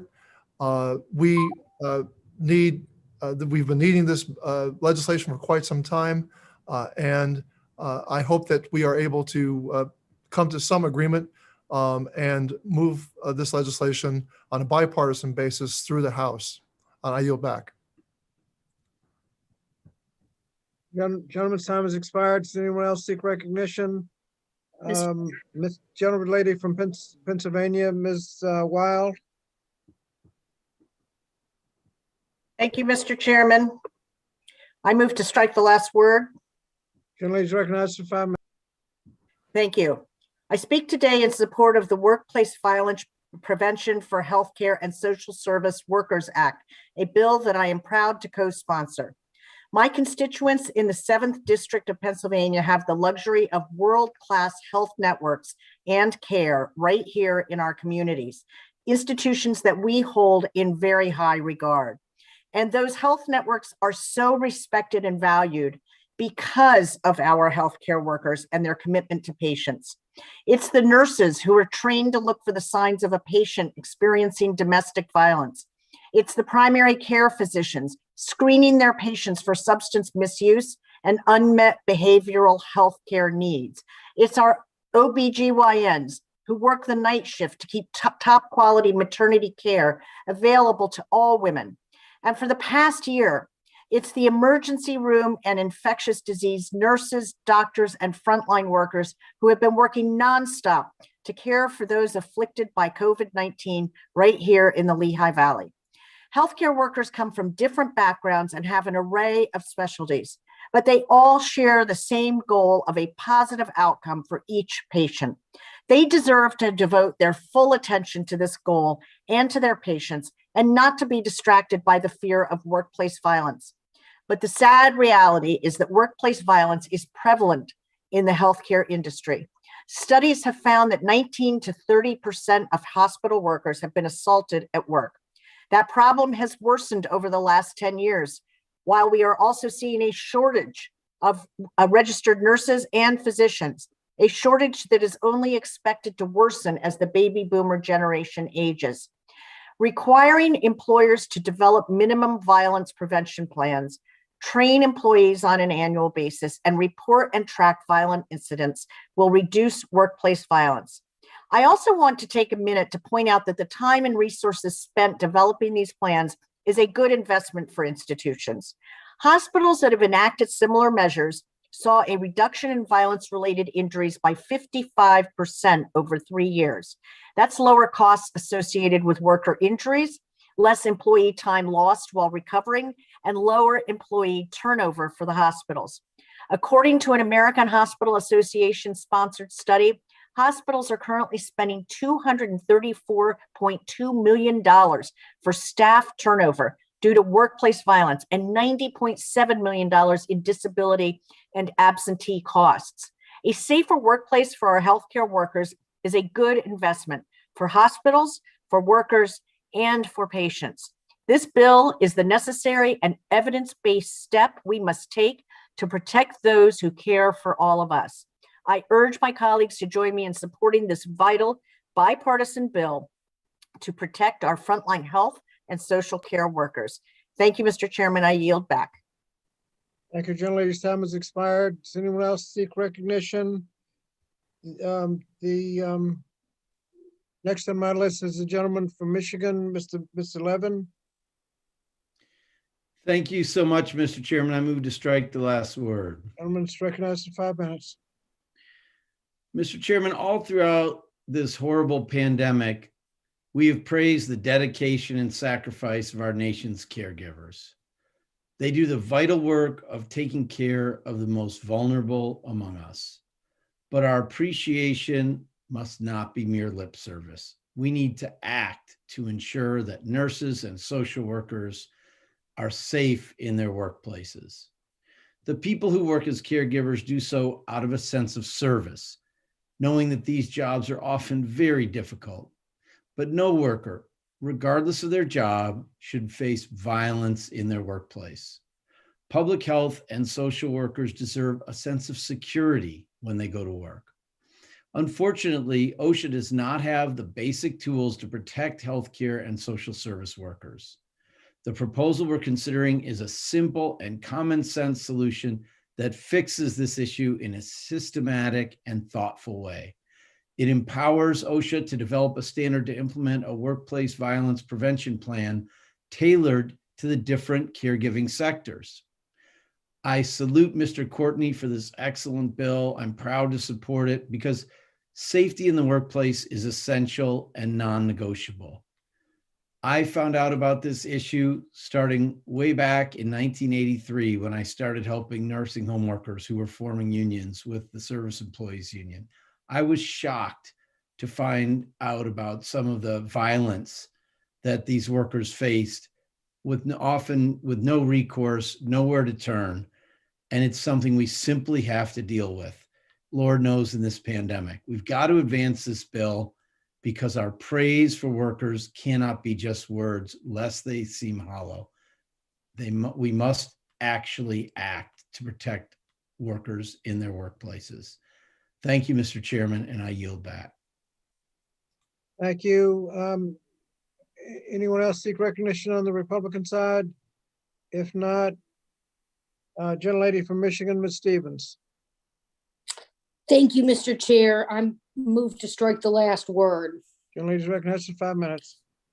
I'm a very proud co-sponsor of the Workplace Violence Prevention for Healthcare and Social Service Workers Act, HR 1155. This bill was put together through incredible intellectual rigor, attention, respect, and reverence for the law and the gaps in our laws that have brought us to this place, and recognizing the compilation of thousands and thousands of working people, the long list of organizations that stand behind this legislation. We know we need to get this done. And the bill couldn't be coming at a more critical time. You talk to our frontline workers, you talk to those who work in our hospitals, you see the instance of the event just the other day in Iowa, where we had, and we just learned this yesterday, that a correctional officer and a nurse were both killed, life lost by a horrific attack from an inmate. Violence in the workplace needs to be elevated. Both would have been covered in Iowa under this bill, under this legislation. So this very thoughtful, very brilliant legislation crafted by the remarkable Congressman Joe Courtney from Connecticut, who, you get the chance to work with Mr. Courtney and you're moving in the right direction. And it's just brilliant to watch him work. This bill is going to direct OSHA to issue a workplace violence prevention standard. The standards of OSHA. Haven't we talked about this on this committee a lot in the last year? The standard including an interim final standard that would protect employees from workplace violence within 1 year while OSHA works on that final standard. This would also allow the final rulemaking process required under the Administrative Procedures Act to take place before the final standard is issued. Some of you may recall that last Congress, I offered an amendment to provide a 30-day comment period before the interim final standard is issued. And I'm deeply honored and greatly pleased that has been included in the bill this year, because we're going to pass it through committee and we're going to bring it to the floor, just as Mr. Courtney reminded us. So we see and feel the urgency. We know this. in our communities, because we are connected. Our hospitals, testified on this, the doctors, the nurses, and the individuals who sometimes experience this in unbelievable ways. And certainly we know that this is all the more relevant as this nation reconciles and deals with once and for all, God willing, our gun safety legislation that we passed the other week in the House. We've got to get this done. It's happening out in Colorado, happened in Atlanta. We need to get this bill done. So we're glad that the comment period is included. We're glad that the nitty gritty is in here. Those of us in Michigan are standing by this with our AFL-CIO and all the hardworking men and women of this country to get this done. I urge all my colleagues to vote yes, and I salute Mr. Courtney yet again for all his great work. Thank you.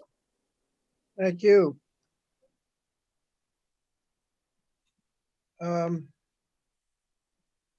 The gentlelady from Oregon, Ms. Bonamici. Thank you, Mr. Chairman. I move to strike the last word so I can speak in favor of the Workplace Violence Prevention for Healthcare and Social Service Workers Act. Gentlelady is recognized for 5 minutes. Thank you, Mr. Chairman. A few years ago, 2 workers in Oregon were tragically wounded in a worksite stabbing at an organization that provides essential support services to youth who are facing addiction, homelessness, and behavioral health issues. I remember it well because my son worked there at the time. And as a parent and a policymaker, it was terrifying.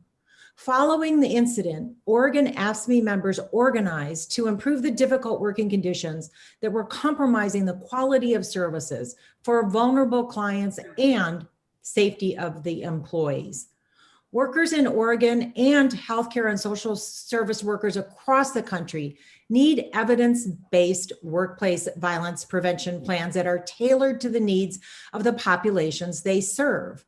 But the Occupational Safety and Health Administration, OSHA, does not require employers to implement workplace violence prevention programs, which perpetuates the unacceptably high risk of injury for many workers. Fortunately, several states, including my home state of Oregon, have taken steps to better protect healthcare workers. The Oregon State Legislature recently passed a bill to require healthcare employers to conduct comprehensive safety evaluations using a state or nationally recognized workplace violence prevention toolkit. In our state, this will also require employers to document when, where, and how assaults occur, with the intent to develop new systems to prevent similar incidents in the future. These are important steps, but comprehensive and enforceable standards must be established at the federal level. And that is why I'm an original co-sponsor of Congressman Courtney's Workplace Violence Prevention for Healthcare and Social Service Workers Act. And I thank Representative Courtney for his work on this important issue. I want to note, Mr. Chairman, that I strongly disagree with a comment that was made by a member of this committee alleging without merit that this bill is somehow intellectually lazy. Far from it. Mr. Courtney is hardworking and intellectual, and he does not deserve that unfounded criticism. The pandemic has upended lives and presented significant health and financial challenges for our families, neighbors, and communities. It's also exposed us to the harsh workplace conditions that nurses, doctors, social workers, behavioral health workers, and other healthcare workers have endured to keep our communities going. Healthcare and social service workers help care for our families, friends, loved ones, and today we have a chance to support their well-being and safety in the workplace. I urge all of my colleagues to support this important bill, and I yield back the balance of my time. Thank you. Gentlelady's time has expired. Does anyone else seek recognition on the Republican side? If not, gentlelady from Connecticut, Ms. Hayes. Thank you, Mr. Chair. I move to strike the last word. Gentlelady is recognized for 5 minutes. I yield the balance of my time to Mr. Courtney, my colleague from Connecticut. I want to thank the gentlelady from Connecticut, my good friend and neighbor. And very quickly, first of all, I just want to thank the minority members, the Republican Party members who have clearly recognized that we're not talking about some imaginary problem here. It is real and it's happening in real time, literally almost every single day.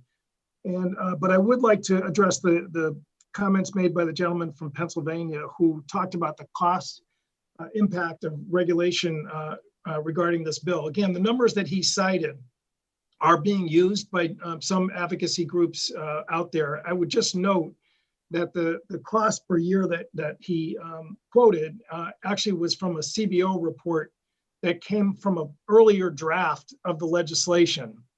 In the shaping of the bill last Congress, we made some adjustments to the legislation to just clarify that the scope of the bill does not extend to every single healthcare office or institution, so that an office of a physician, dentist, podiatrist, or other healthcare practitioner who's not physically located within a covered facility this does not apply to whatsoever at all.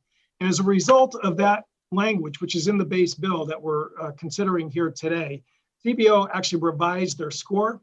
And I would ask Mr. Chairman to have that report, which is dated November 19th, 2019, admitted for the record. Without objection. And what it shows is that, in fact, for the first 2 years of the legislation, or after a rule is actually adopted, it will take 42 months, by the way. We're allowing the OSHA to take 42 months, which is about 3.5 years. This is on top of 8 years of research that's been done on the bill. That it shows that, in fact, the entire private healthcare sector, including rural hospitals and everybody else across the country, would be $1.8 billion in the first 2 years that the final rule is in effect, and $750 million annually thereafter. If you do the math in terms of the number of facilities and divide that, into the figure that I just cited, we're talking at about $9,000 per facility per year. And so, that's what we're talking about. And by the way, CBO acknowledged that they did not actually include absenteeism, the cost of absenteeism that would be reduced if this workplace standard was put into effect. So I actually think they underestimated the savings that having a prevention standard, which is about preventing injury and cost that's associated with workers' comp claims, and also cost in terms of lost time at work. So again, I'm glad he brought up that figure, because it is still rattling around out there, but it's out of date. It is irrelevant to the bill that we're considering, and the cost is much smaller. And when people ask about, well, why is an interim standard being adopted? And again, I want to thank Congresswoman Stevens for her amendment into the bill, which guarantees there will be public comment. This is not something that's going to get railroaded through. Stakeholders are going to have an opportunity to weigh in terms of any draft that's included in the standard. But the fact is that what we have seen with OSHA, sadly, over and over again, is that the delays that take place in the rulemaking is just totally unacceptable. So let's talk real terms. When the Trump administration took over in January 2017, the prior administration had literally just received the GAO report. They had started the rulemaking process. The new administration took office in 2017. They removed this issue from the rulemaking process and put it into their long-term agenda, which is basically like going into purgatory. 2 years later, they finally said, well, we're gonna schedule a small business review. It's a SABREFRA panel, which is the first baby step in the OSHA rulemaking process for January 2019. That got delayed to March 2019. The March 2019 got delayed to October 2019. The October 2019 got delayed to January 2020. And then the January 2020 was delayed until December 2020. So guess what? Clock ran out. We had an entire 4-year term in the last administration where absolutely nothing was done. And as Congresswoman Stevens points out, in real time, people are getting hurt out there. She talked about the incident in Iowa. In early February in Minnesota, a disgruntled patient showed up in Buffalo, Minnesota at a healthcare facility and shot a healthcare worker dead and critically wounded 3 others. Those are the most extreme examples, but you talk to anybody who is in the business, they will tell you that the kicking, hitting, spitting is happening in real time. And we can't just tell people to shake it off anymore. We need to put into place real standards that have been around since 1995 so that we reduce this epidemic. I yield back. All right, gentlemen's time. Whoops, gentleman's time has expired. Does anyone else seek recognition? If not, are there amendments to the amendment in nature of a substitute? Does anyone have an amendment? Gentleman from Michigan, Mr. Wahlberg. Thank you, Mr. Chairman. Appreciate the opportunity to bring an amendment in nature of a substitute. Healthcare and social service workers face real risks of workplace violence. None of us. Just a minute. The clerk will designate the amendment. Amendment to the amendment in the nature of a substitute to HR 1195 offered by Mr. Wahlberg of Michigan, code WALBER_017. Gentleman's recognized for 5 minutes on behalf of this amendment. Thank you, Mr. Chairman. Healthcare and social service workers face real risks of workplace violence. None of us dispute that. All of us are concerned with that.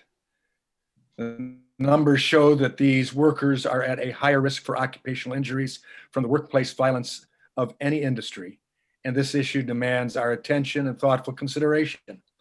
Unfortunately, HR 1195, the Democrats' proposed solution, is excessively prescriptive and heavy-handed. It takes the wrong approach, prejudging and imposing a rushed regulation without allowing for necessary stakeholder input. That's why I'm proud to offer the Republican substitute amendment. My amendment ensures that in issuing a workplace violence standard, OSHA will still follow proper rulemaking procedures and be responsible to the public comments received during the rulemaking process. It also calls on OSHA to convene the already planned Small Business Regulatory Enforcement Fairness Act panel before proceeding with the rulemaking process to allow small businesses the opportunity to comment on regulatory text. Incorporating the insights and experiences of all stakeholders will allow OSHA to craft a rule that meets the needs of all workers and is informed by appropriate feedback and analysis. This amendment would also require OSHA to conduct an educational campaign on workplace violence prevention in healthcare and social service industries. This initiative would target the regulated community and raise awareness of the issue while also increasing compliance with the eventual final rule.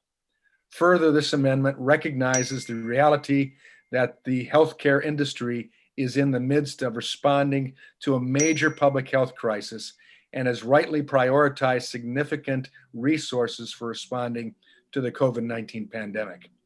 As such, my amendment removes the problematic requirement that OSHA issue an interim final standard on workplace violence within 1 year, which is ill-timed considering the expected imposition of additional COVID-19 regulatory mandates from the Biden OSHA in the near future. This common sense amendment acknowledges and supports the work already underway at OSHA so that the agency can implement an effective solution to address workplace violence. As it stands now, HR 1195 is the wrong approach to address this critical problem and will lead to a poorly conceived and rushed regulation that is lacking in valuable public comment and careful analysis. I hope we can all seriously consider this substitute proposal, which is a sensible solution and affirms our bipartisan desire to see OSHA continue with this important rulemaking while also removing damaging provisions in HR 1195. Preventing workplace violence in healthcare and social service settings is crucial, and we should allow OSHA to develop a standard that results from the rigorous and proven rulemaking process, ensuring that experts and stakeholders have a seat at the table. I ask my colleagues to support this substitute amendment so we can take real, meaningful steps toward addressing the critical issue of workplace violence in the healthcare and social service industries. Mr. Chairman, I yield back. Thank you. I recognize, gentleman's time has expired. I recognize myself for 5 minutes to speak against the amendment. just in more, and also in general about the legislation. First of all, we know that these plans work. They've been studied. Some of them just involve training and changes of procedures. But if you plan out how workers are to interact with patients, and it can make quite a difference. The compliance costs have been mentioned, but we have to also look at the savings in terms of healthcare costs, worker compensation, lost time at work, and other offsets. So it's there's significant savings in doing this right before you get to the fact of saving injuries and saving misery. We know this bill is timely. Several have mentioned just yesterday, 2 healthcare workers in Iowa lost their lives. And we're not sure exactly what could have been done to prevent it, but it obviously points out that the issue needs to be addressed. And we've heard comments about this being rushed. I would just point out that in 2013, the committee at Mr. Courtney's request and at the urging of unions representing healthcare workers, asked the GAO to evaluate the gravity of workplace violence. And 3 years later, they issued a detailed report, 2016, found that healthcare workers employed in inpatient facilities such as hospitals and residential care experience workplace violence-related injuries from 5 to 12 times higher than the rate for private sector workers overall. And for those working in state residential care facilities, the rate of non-fatal violence incidents was 88 times higher than private sector workers overall. And the GAO recommended that OSHA assess whether relying on its voluntary workplace violence prevention guidelines and enforcement under the general duty clause was sufficient, and it called on OSHA to determine whether enforceable standards may be needed. In 2016, OSHA placed the development of a workplace violence prevention rule on its regulatory agenda. But later in 2016, OSHA followed up by issuing a request for information.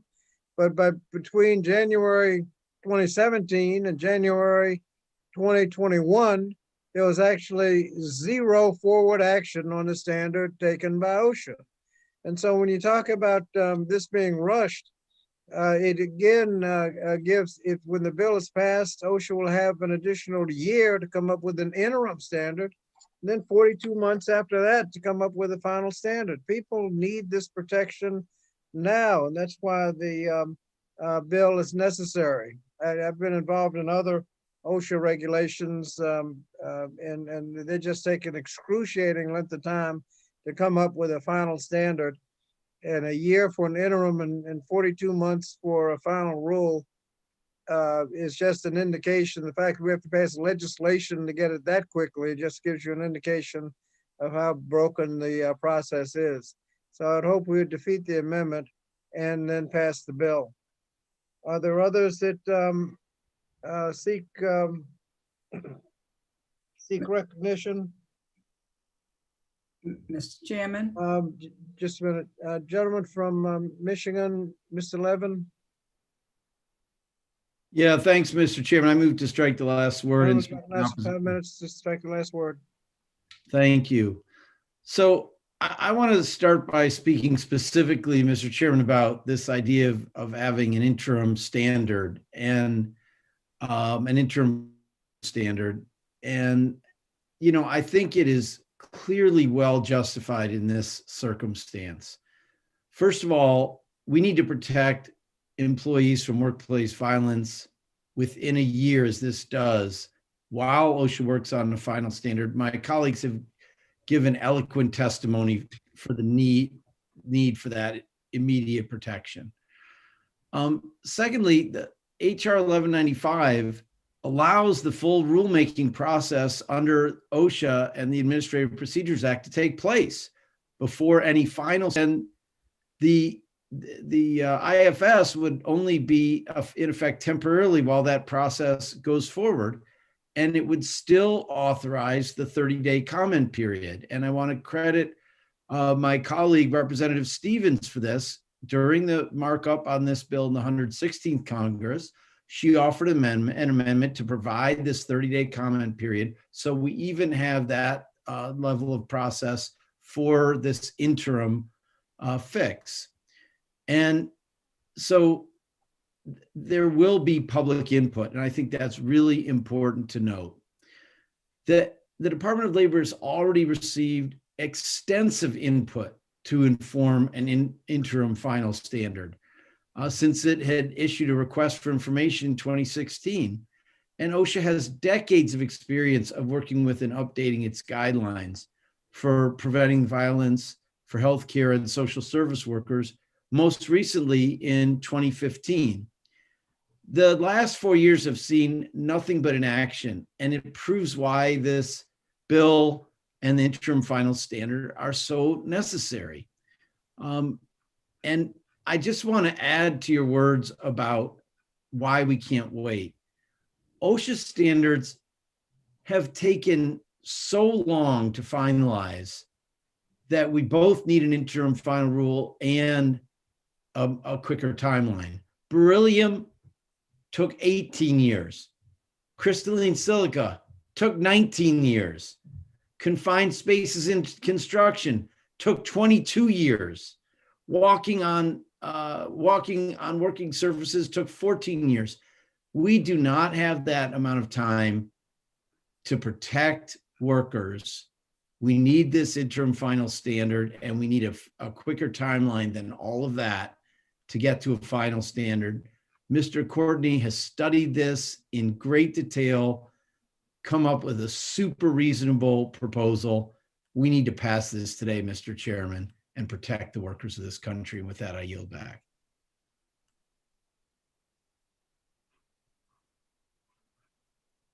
Thank you. Gentleman's time has expired. Gentlelady from North Carolina, did you seek recognition? Yes, sir. Yes, Mr. Chairman. Thank you, Mr. Chairman. The Republican amendment undermines the critical violent incident law that's required in this legislation. H.R. 1195 requires the employer to send to OSHA annual summaries of the frequency, the quantity, and the severity of workplace violence, including incident response and post-incident investigation. This information is important for OSHA to target compliance assistance and enforcement activity, to track trends and evaluate the effectiveness of the standard. It is not a burdensome requirement. The bill already requires the preparation of the summary in a template prepared by the secretary. There's no additional burden to employers in providing this information to the secretary. I just want to add to Mr. Levin and say how much I appreciate and support Mr. Courtney's hard work on this legislation, and I would support it and would urge my colleagues to support the legislation and to vote against this amendment. And I yield back, Mr. Chairman. Gentlelady's time has expired. Does anyone else seek recognition? Gentleman from Connecticut, Mr. Courtney. Thank you, Mr. Chairman. And first of all, I want to thank all the members of the committee that actually have also been very much engaged in this bill for a number of years, including some of my Republican colleagues.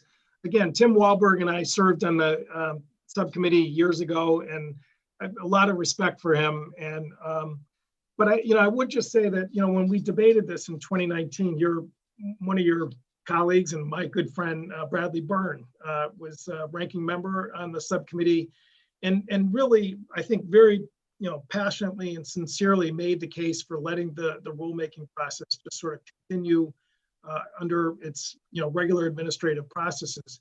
But he at the time was relying on his own sort of conversations over at the Department of Labor that they actually were going to move on getting a standard in place. And sadly, as I recited a few moments ago, all we saw was just one postponement after another, one delay after another, which sadly is par for the course at OSHA. I mean, it is a broken rulemaking process. Frankly, I think we should be looking at a reform. And at the subcommittee hearing that we just had with Chairwoman Adams, the Republican witness actually said that for employers, the slowness of OSHA is a problem.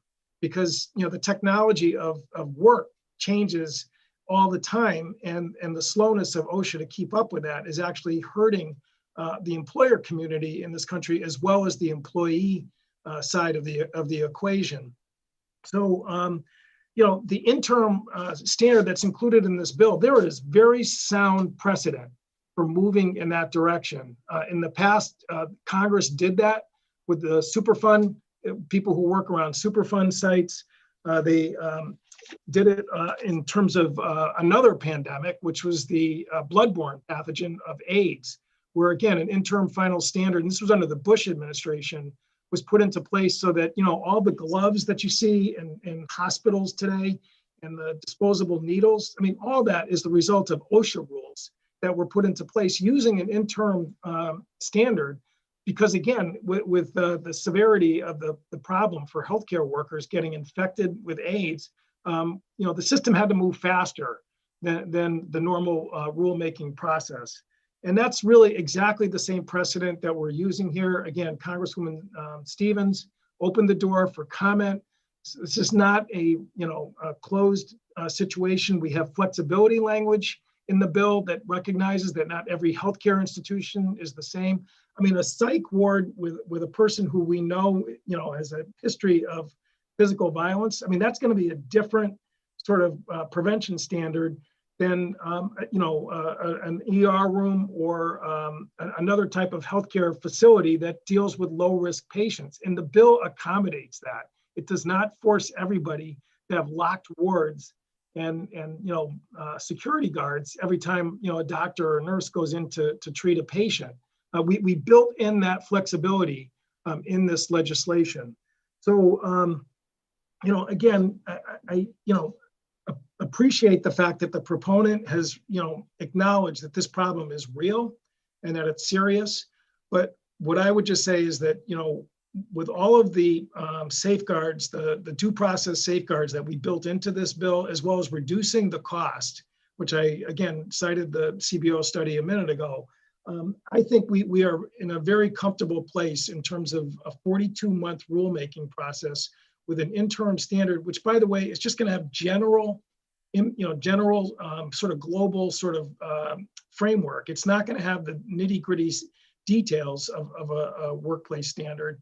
And I think that's important for people to recognize. We are not sort of just going to bring down on the system some, highly prescriptive, detailed rule. We're talking about an interim rule only, because we've got to start getting some more protection out there for people. And the horrible cases that we've heard today, but again, that's just, in terms of numbers, it's the everyday incidents of violence that, anybody who talks to folks who work in hospitals can tell you is happening all the time. And that's why we have had such an outpouring from healthcare professional organizations. Mr. Chairman, I would like to ask that the American College of Emergency Physicians, the ER docs, letter in support of the bill be added to the record.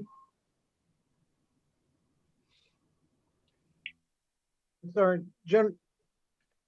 I wanted to ask that the letter of support for 1195 by the American College of Emergency Room Physicians be admitted to the record. Without objection. So I think we ought to listen to the doctors. I think we ought to listen to the caregivers. We ought to listen to the American Nurses Association. We should listen to the EMT guys. And we all know them at the fire stations in our district who are out there probably right now responding to opioid overdose calls, which has unfortunately become one of the real flashpoints for violence against folks. Their endorsement, I think, should speak much more powerfully in terms of how we evaluate and move forward on this legislation. I yield back.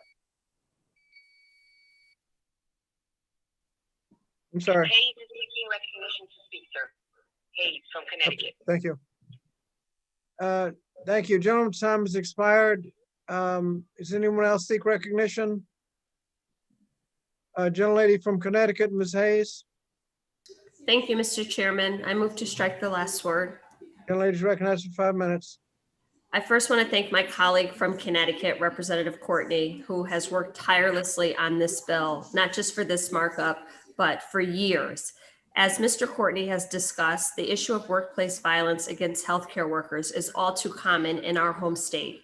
In 2010, Danbury Hospital garnered national attention when a former Marine and nurse, Andrew Hull, was shot 3 times by a patient while trying to protect other healthcare workers. This devastating example of workplace violence in the healthcare industry spurred discussion around my state and what we could do to mitigate the disproportionate violence faced by healthcare workers. In 2011, our state of Connecticut passed a law that requires healthcare employers to develop and implement plans, policies, and training programs designed to prevent and respond to workplace violence. Yet, workplace violence against healthcare workers continues and has been exacerbated by the stresses of COVID-19. In a recent survey of 15,000 nurses, 20% reported experiencing workplace violence. A 2018 poll of emergency physicians found that 47% reported physical assault in the workplace. As a former member of SEIU 1199, working in several healthcare facilities, I know that threats continue to be real for so many of my friends who remain healthcare workers. In 2019, Maureen Burns, a registered nurse in Meriden, Connecticut, wrote to the Connecticut Post stating that she had been punched, kicked, spit on, and verbally threatened with violence or sexual harm throughout her 9-year career as a nurse. She noted her friend, also a nurse, had to call the police on a patient who intentionally slammed her wrist on a table because he was angry about his discharge. Currently, Congressman Courtney raises awareness of the story of Helene Andrews, a nurse from my district who was assaulted numerous times throughout her career. These nurses are not outliers. Many other healthcare workers across Connecticut have also recounted painful stories of physical and verbal assault on the job as they try to serve their communities. This is simply unconscionable. Healthcare workers sign up to serve the public, to take care of our neighbors in their darkest days, and to save lives. The high-stake natures of their job does not, however, provide any implicit consent to being assaulted, and they should not be left to fend for themselves and left alone for violence. We have heralded healthcare workers throughout this past year, and now is our opportunity to legislate in a way that helps them and keeps them safe in their jobs. Again, I thank my colleague, Mr. Courtney, for his intellectually superior work on this legislation, and I enthusiastically support its passage. And with that, Mr. Chair, I yield back. Thank you. Gentlelady yields back. Does anyone else seek recognition? If not,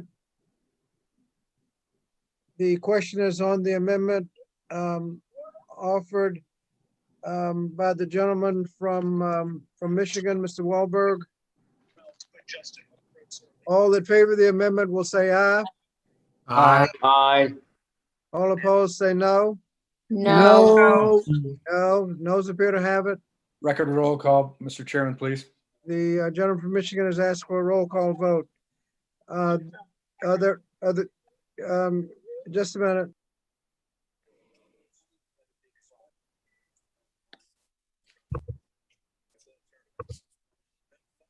Are there other amendments to the bill? If not, having completed consideration of the bills marked up today, we will now begin voting on amendments in the order they were offered, beginning with H.R. 7, the Paycheck Fairness Act. We'll begin with consideration of the amendment offered by the gentlelady from New York, Ms. Stefanik, on which a roll call vote was requested. On the Stefanik amendment, the clerk will call the roll. Chairman Scott, No. Mr. Grijalva, Mr. Courtney, No. Mr. Courtney votes no. Could the clerk start all over again? Yes, I'm sorry. Brian, thank you. Chairman Scott. Chairman Scott votes no. Chairman Scott votes no. Okay. Mr. Grijalva. No. Mr. Grijalva votes no. Mr. Courtney. Courtney votes no. Mr. Courtney votes no. Mr. Sablon. Sablon votes no. Mr. Sablon votes no. Ms. Wilson. Ms. Bonamici. Bonamici votes no. Ms. Bonamici votes no. Mr. Takano. Takano votes no. Mr. Takano votes no. Ms. Adams. Adams votes no. Ms. Adams votes no. Mr. DeSaulnier? Mr. Norcross? Ms. Jayapal? Jayapal votes no. Jayapal votes no. Mr. Morelli? Morelli votes no. Mr. Morelli votes no. Ms. Wild? Wild votes no. Ms. Wild votes no. Mrs. McBath? No. Mrs. McBath votes no. Mrs. Hayes? Hayes votes no. Mrs. Hayes votes no. Mr. Levin? Levin votes no. Mr. Levin votes no. Ms. Omar? Ms. Stevens? Stevens is a no. Ms. Stevens votes no. Ms. Leger Fernandez? Leger Fernandez votes no. Leger Fernandez votes no. Mr. Jones? Jones votes no. Mr. Jones votes no. Ms. Manning? Manning votes no. Ms. Manning votes no. Mr. Mervan? Mervan votes no. Mr. Mervan votes no. Mr. Bowman? Bowman votes no. Mr. Bowman votes no. Mr. Pocan? Dan votes no. Mr. Pocan votes no. Mr. Castro? No. Mr. Castro votes no. Ms. Cheryl? Cheryl votes no. Ms. Cheryl votes no. Mr. Yarmouth? Yarmouth votes no. Mr. Yarmouth votes no. Mr. Espaillat?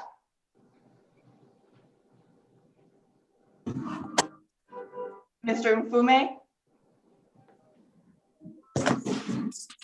Ranking Member Fox? Ms. Fox votes yes. Ms. Fox votes yes. Mr. Wilson? Yes. Mr. Wilson votes yes. Mr. Thompson? Mr. Thompson votes yes. Mr. Thompson votes yes. Mr. Wahlberg? Wahlberg, yes. Mr. Wahlberg votes yes. Mr. Grossman? Yep. Mr. Grossman votes yes. Ms. Stefanik? Stefanik votes yes. Ms. Stefanik votes yes. Mr. Allen? Allen votes yes. Mr. Allen votes yes. Mr. Banks? Banks votes yes. Mr. Banks votes yes. Mr. Comer? Comer votes yes. Mr. Comer votes yes. Mr. Fulcher? Fulcher votes no. Mr. Fulcher votes no. Mr. Keller? Keller votes yes. Mr. Keller votes yes. Mr. Murphy? Dr. Murphy votes no. I'm sorry, Mr. Dr. Murphy votes yes. Mr. Murphy votes yes. Mrs. Miller Meeks? Dr. Miller Meeks votes yes. Mrs. Miller Meeks votes yes. Mr. Owens? Owens, yes. Mr. Owens votes yes. Mr. Good? Good votes no. Mr. Good votes no. Mrs. McLean? Mrs. McLean votes yes. Mrs. McLean votes yes. Mrs. Harshbarger? Harshbarger votes yes. Mrs. Harshbarger votes yes. Mrs. Miller? Miller votes no. Mrs. Miller votes no. Mrs. Sparts? Sparts yes. Mrs. Sparts votes yes. Mr. Fitzgerald? Fitzgerald votes aye. Mr. Fitzgerald votes yes. Mr. Cawthorn? Hawthorne votes aye. Mr. Cawthorn votes yes. Mrs. Steele? Steele votes yay. Mrs. Steele votes yes.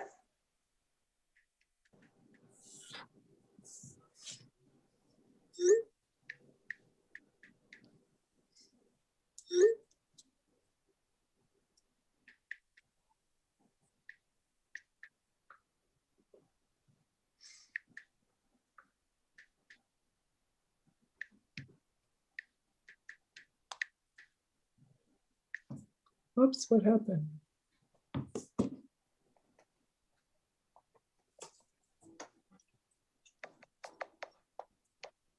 Oh, yeah,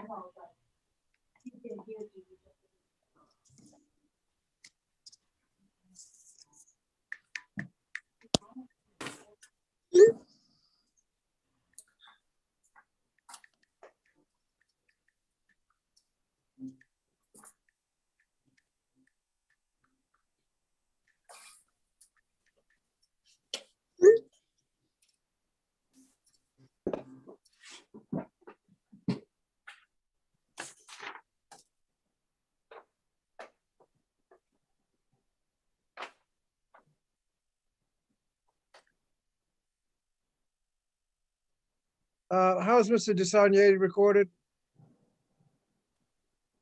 Mr. Desaulniers is not recorded. Mr. Chairman, I'd like to be recorded as a no vote, please. How is Ms. Omar recorded? And how is Ms. Omar recorded? Ms. Omar is not recorded.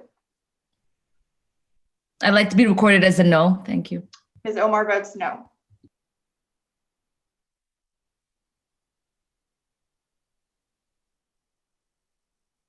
Anyone else seek to be recorded?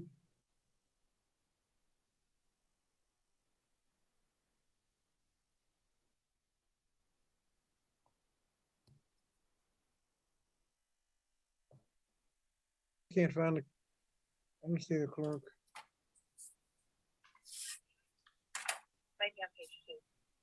Um,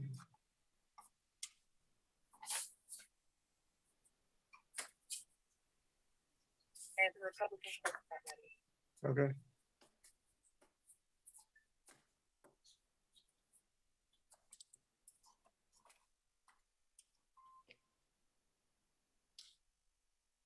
The clerk will report. Mr. Chairman, on this vote, there are 19 yeas and 28 nays. 19 ayes and 28 nays. The amendment is not adopted. The question now, there are no further amendments. The question now occurs on the amendment in nature of a substitute. All in favor, say aye. Aye. Aye. All opposed, say no. The ayes appear to have it. The ayes have it, and the amendment in nature of substitute is agreed to. There being no further members wishing to speak on the bill, I'll now entertain a motion to report the bill and recognize the gentleman from New York, the distinguished vice chair of the committee, Mr. Bowman, for the purposes of a motion. Mr. Chairman, I move the Committee on Education and Labor report the bill H.R. 7 to the House of Representatives with an amendment in the nature of a substitute and with the recommendation that the amendment be agreed to and the bill as amended do pass. The question now occurs on reporting H.R. 7 as amended to the House with a favorable recommendation. All in favor, say aye. Aye. Aye. Aye. All opposed, say no. No. No. No. The ayes appear to have it. Mr. Chairman, on that, I ask for recorded vote. Recorded vote is requested. The clerk will call the roll. Chairman Scott? Chairman Scott votes aye. Mr. Scott votes aye. Mr. Grijalva? Aye. Mr. Grijalva votes aye. Mr. Courtney?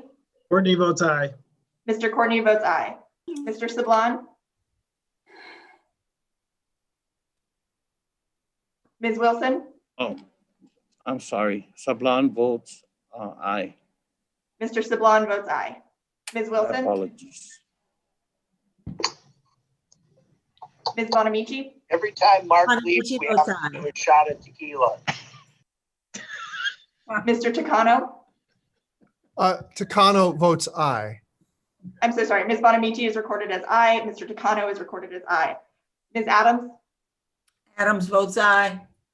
Ms. Adams votes aye. Mr. Desaulniers? Aye. Mr. Desaulniers votes aye. Mr. Norcross? Ms. Jayapal? Jayapal votes aye. Ms. Jayapal votes aye. Mr. Morelli? Morelli votes aye. Mr. Morelli votes aye. Ms. Wild? Wild votes aye. Ms. Wild votes aye. Mrs. McBath? McBath votes aye. Mrs. McBath votes aye. Mrs. Hayes? Mrs. Hayes votes aye. Mrs. Hayes votes aye. Mr. Levin? Levin votes aye. Mr. Levin votes aye. Ms. Omar? Votes aye. Ms. Omar votes aye. Ms. Stevens? Stevens, aye. Ms. Stevens votes aye. Ms. Leger Fernandez? Leger Fernandez votes aye. Ms. Leger Fernandez votes aye. Mr. Jones? Jones votes aye. Mr. Jones votes aye. Ms. Manning? Manning votes aye. Ms. Manning votes aye. Mr. Mervan? Mervan votes aye. Mr. Mervan, I can't see you. Can you repeat with your camera on? I'm showing it, I see him. What, Camera is on. Mervan votes aye. I'm so sorry. can you wave your hand, Mr. I'm Van? having technical issues. You're showing as a blank box, sir. He's Can I showing get us. back to you? I don't. Mr. Mervan, can you wave your hand to show that whether you're on camera or not? He's not on camera. Mr. Mervan, I don't see you. I'll Yes, come I back to you. will. I will return to Mr. Mervan. Mr. Bowman? Mr. Bowman votes aye. Mr. Bowman votes aye. Mr. Pocan? Pocan votes aye.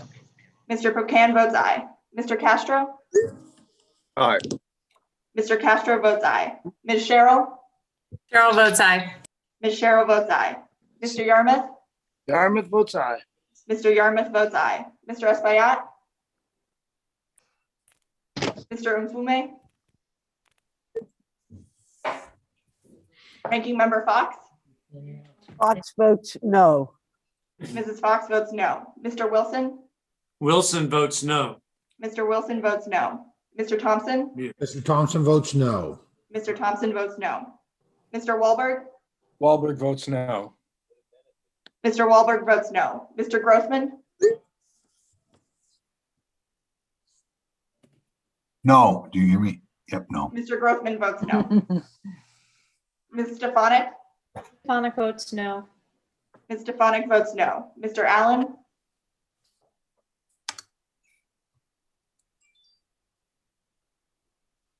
Mr. Banks?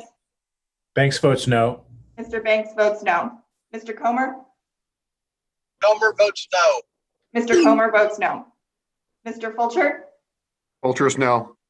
Mr. Fulcher votes no. Mr. Keller? Keller votes no. Mr. Keller votes no. Mr. Murphy? Murphy votes no. Mr. Murphy votes no. Mrs. Miller Meeks? Miller Meeks no. Mrs. Miller Meeks votes no. Mr. Owens? Owens, no. Mr. Owens votes no. Mr. Good? Good votes no. Mr. Good votes no. Mrs. McLean? Mrs. McLean votes no. Mrs. McLean votes no. Mrs. Harshbarger? Harshbarger's no. Mrs. Harshbarger votes no. Mrs. Miller? Miller votes no. Mrs. Miller votes no. Mrs. Sparts? Sparts votes no. Mrs. Sparts votes no. Mr. Fitzgerald?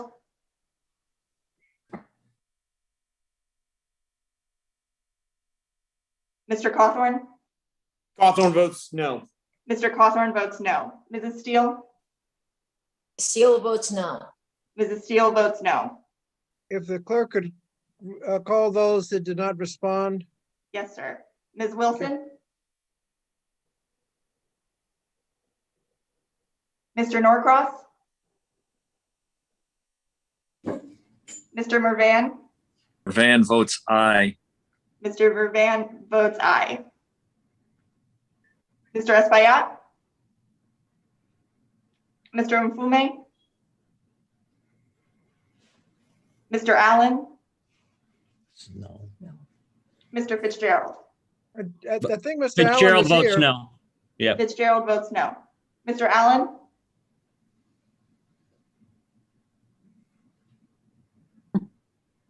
Come on, Rick. Allen votes no. Okay. Mr. Allen votes no.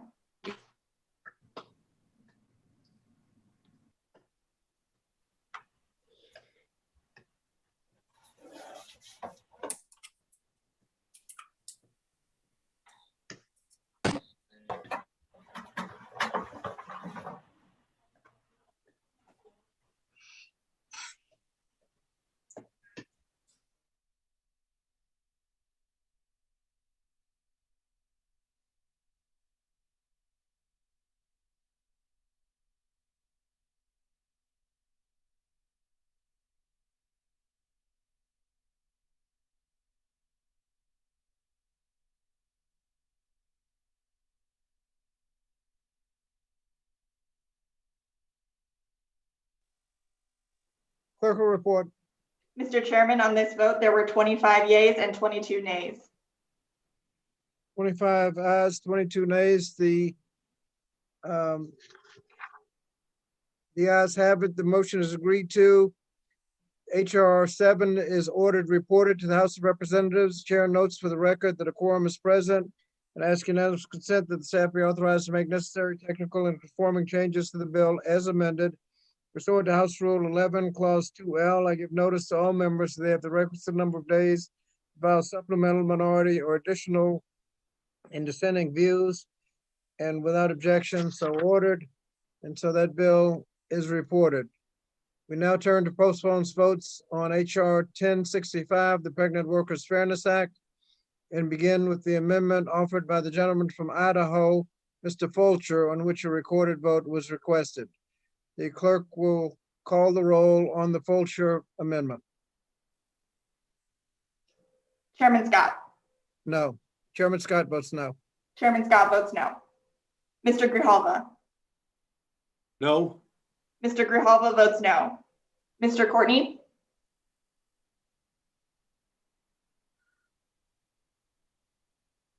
Mr. Sablon. Sablon votes no. Mr. Sablon votes no. Ms. Wilson. Ms. Bonamici. Bonamici votes no.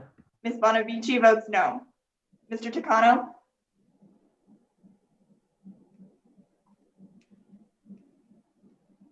Ms. Adams. Adams votes no. Ms. Adams votes no. Mr. DeSaulnier. DeSaulnier votes no. Mr. DeSaulnier votes no. Mr. Norcross.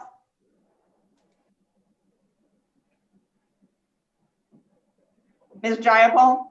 Jayapal votes no. Ms. Jayapal votes no. Mr. Morelli. Morelli votes no. Mr. Morelli votes no. Ms. Wild. Wild votes no. Ms. Wild votes no. Mrs. McBath. McBath votes no. Mrs. McBath votes no. Mrs. Hayes. Hayes votes no. Mrs. Hayes votes no.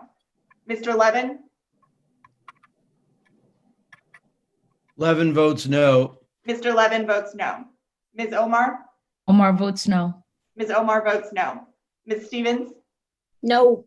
Ms. Stevens votes no. Ms. Ledger Fernandez. You muted, Ms. Ledger Fernandez. Ledger Fernandez votes no. Ledger Fernandez Madam Clerk, votes can I be no. recorded? Mr. Takano? Just a minute, we're gonna come back. We're gonna come back.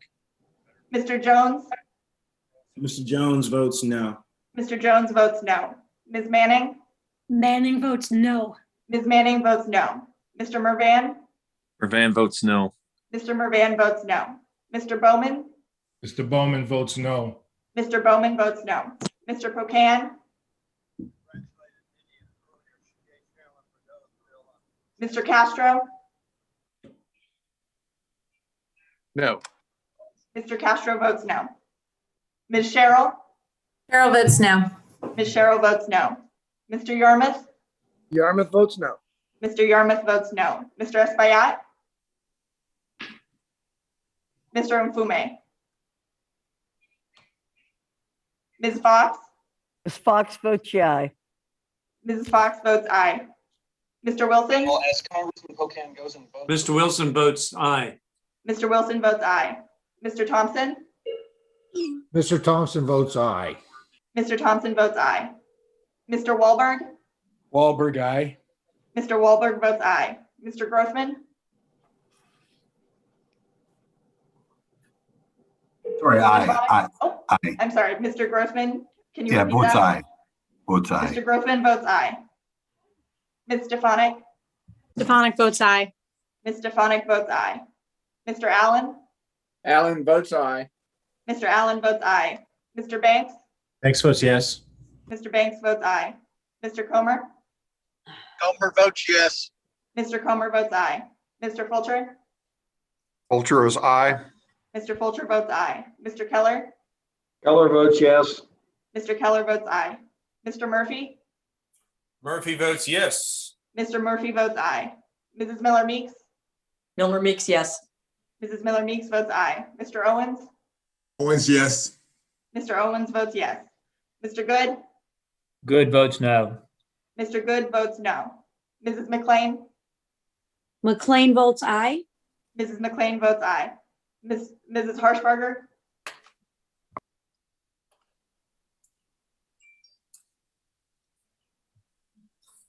Mrs. Miller, Miller votes no.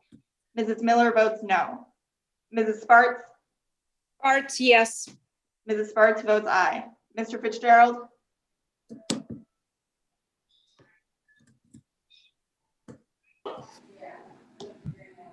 Aye. Mr. I'm sorry, can you repeat? All aye. Fitzgerald, aye. Mr. Fitzgerald votes aye. Mr. Cawthorn, Mr. Cawthorn votes aye. Mr. Cawthorn votes aye. Mrs. Steele, Steele votes aye. Mrs. Steele votes aye. And if the clerk could call those who did not respond to the first roll call? Mr. Courtney, Courtney votes aye. Sorry, no, votes no. Mr. Courtney votes no. Ms. Wilson, Mr. Takano, Takano votes no. Mr. Takano votes no. Mr. Norcross,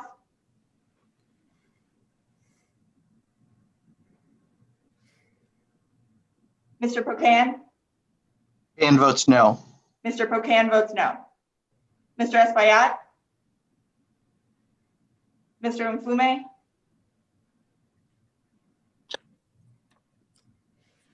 Mrs. Harshbarger, Hirschberger votes yes. Mrs. Harshbarger votes yes.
Clerk will report.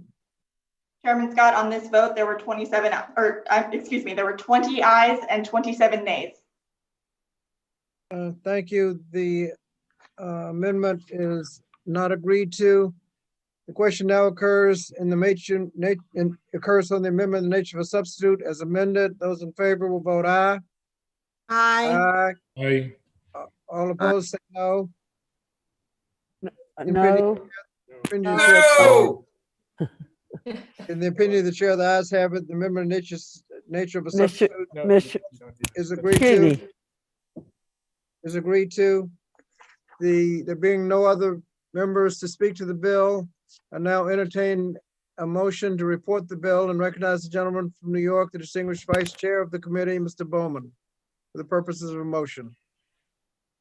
Mr. Chairman, I move the Committee on Education and Labor report the bill 1065 to the House of Representatives with an amendment in the nature of a substitute and with the recommendation that the amendment be agreed to and the bill as amended do pass. Question now occurs on reporting HR 1065 is amended to the House with a favorable recommendation. All those in favor will say aye. Aye. Aye. Aye. Aye. All opposed, say no. No. No. In the opinion of the chair, gentle lady Mr. from North Carolina, Thank you, Mr. Chairman. On that, I ask for a recorded vote. recorded vote has been requested. The clerk will call the roll. Chairman Scott, Chairman Scott votes aye. Chairman Scott votes aye. Mr. Grijalva. Yes. Mr. Grijalva votes aye. Mr. Courtney. Courtney votes aye. Mr. Courtney votes aye. Mr. Sablon.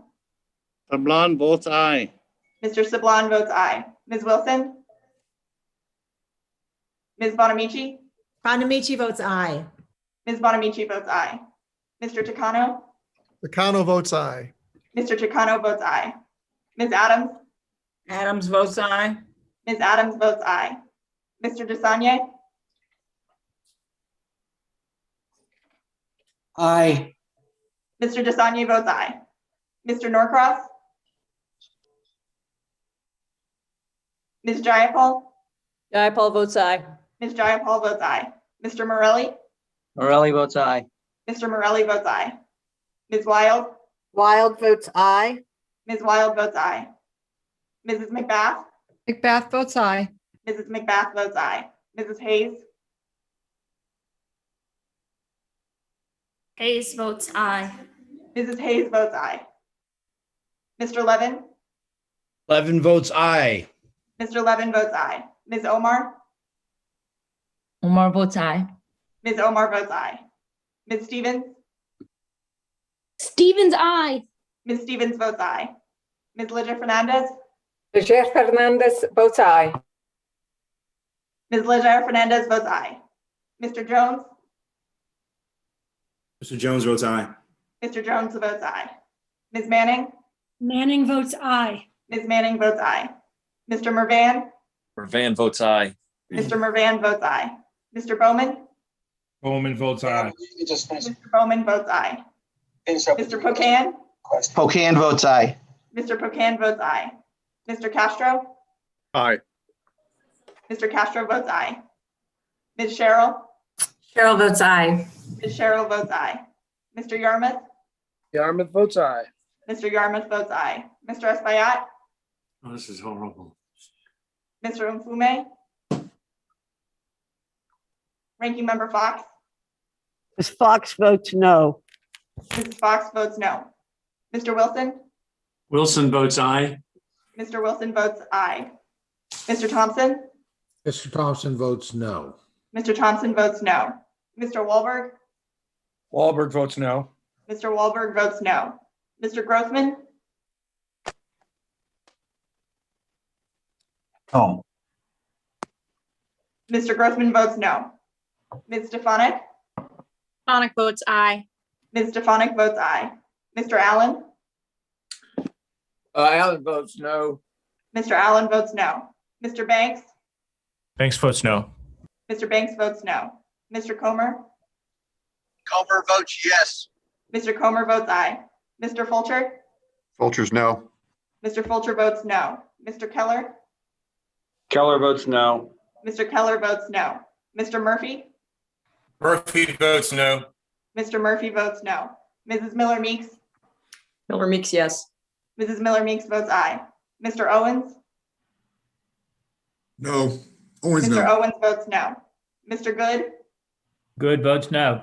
Mr. Good votes no. Mrs. McLean. McLean votes no. Mrs. McLean votes no. Mrs. Harshbarger. Harshbarger votes no. Mrs. Harshbarger votes no. Mrs. Miller.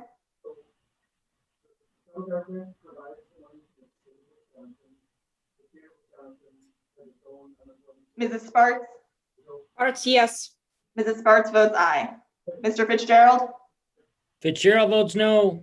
Mr. Fitzgerald votes no. Mr. Cawthorn. Cawthorn votes yes. Mr. Cawthorn votes no. Cawthorn votes no. Mr. Cawthorn votes no. Mrs. Steele. Steele votes no. Mrs. Steele votes no.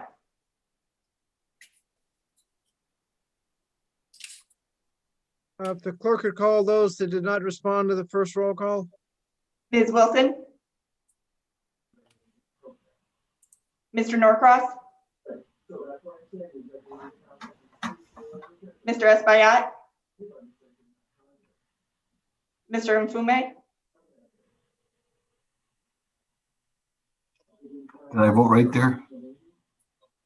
Mrs. Miller.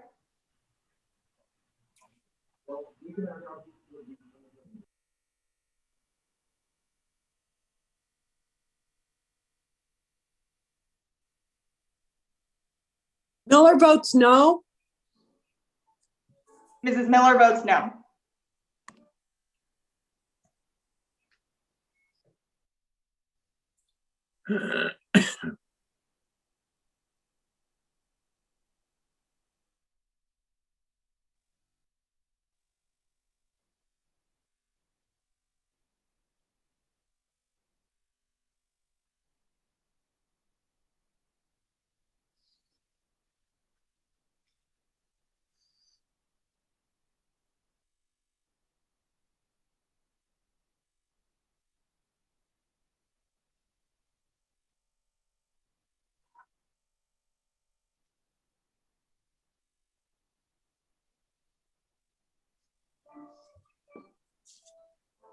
Clerk will report. Mr. Chairman, on this vote, there were 30 ayes and 17 nays. Ayes 30, nays 17. The ayes have it. The motion is agreed to. HR 1065 is ordered reported to the House of Representatives, and the chair notes for the record that a quorum is present. Ask unanimous consent that the staff be authorized to make necessary technical and conforming changes to the bill as amended pursuant to House Rule 11, Clause 2L. I give notice to all members that they have the requisite number of days to file supplemental, minority, additional, or dissenting views. Without objection, so ordered. Now we turn to postponed votes for HR 1195, the Workplace Violence Prevention for Healthcare and Social Service Workers Act, beginning with the amendment offered by the gentleman from Michigan, Mr. Waldberg, on which a recorded vote was requested. The clerk will call the roll. Chairman Scott. Chairman Scott votes no. Chairman Scott votes no. Mr. Grijalva. Mute. Oh. Was that the dog or the vote? It was both. Mr. Grijalva votes no. Mr. Courtney. Courtney votes no. Mr. Courtney votes no. Mr. Sablon. Sablon votes no. Mr. Sablon votes no. Ms. Wilson. Ms. Bonamici. Bonamici votes no. Ms. Bonamici votes no. Mr. Takano. Takano votes no. Mr. Takano votes no. Ms. Adams. Adams votes no.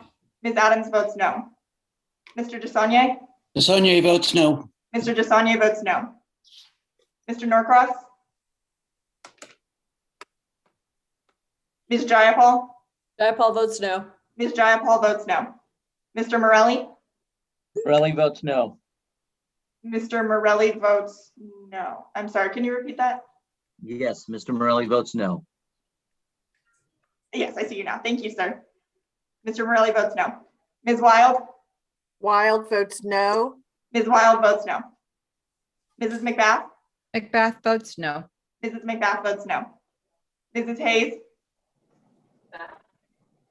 Hayes votes no. Mrs. Hayes votes no. Mr. Levin.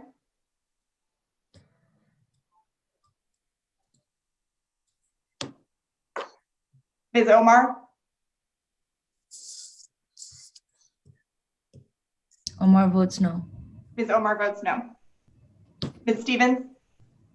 No, Stevens is a no. Ms. Stevens votes no. Ms. Leger Fernandez. Leger Fernandez is a no. Ms. Leger Fernandez votes no. Mr. Jones. Jones is a no. Mr. Jones votes no. Ms. Manning. Manning votes no. Ms. Manning votes no. Mr. Mervan. Mervan votes no. Mr. Mervan votes no. Mr. Bowman. Mr. Bowman votes no. Mr. Bowman votes no. Mr. Pocan. Pocan votes no. Mr. Pocan votes no. Mr. Castro. No. Mr. Castro votes no. Ms. Cheryl. Cheryl votes no. Ms. Cheryl votes no. Mr. Yarmouth. Yarmouth votes no. Mr. Yarmouth votes no. Mr. Espaillat. Mr. Mfume. Ranking Member Fox. Fox votes yes.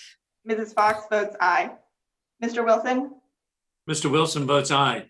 Mr. Wilson votes aye. Mr. Thompson. Mr. Thompson votes aye. Mr. Thompson votes aye. Mr. Wahlberg. Wahlberg votes aye. Mr. Wahlberg votes aye. Mr. Grossman. Aye. Mr. Grossman votes aye. Ms. Stefanik? Stefanik votes aye. Ms. Stefanik votes aye. Mr. Allen? Allen votes aye. Mr. Allen votes aye. Mr. Banks? Banks votes yes. Mr. Banks votes aye. Mr. Comer? Comer votes yes. Mr. Comer votes aye. Mr. Fulcher? Fulcher's aye. Mr. Fulcher votes aye. Mr. Keller? Keller votes yes. Mr. Keller votes aye.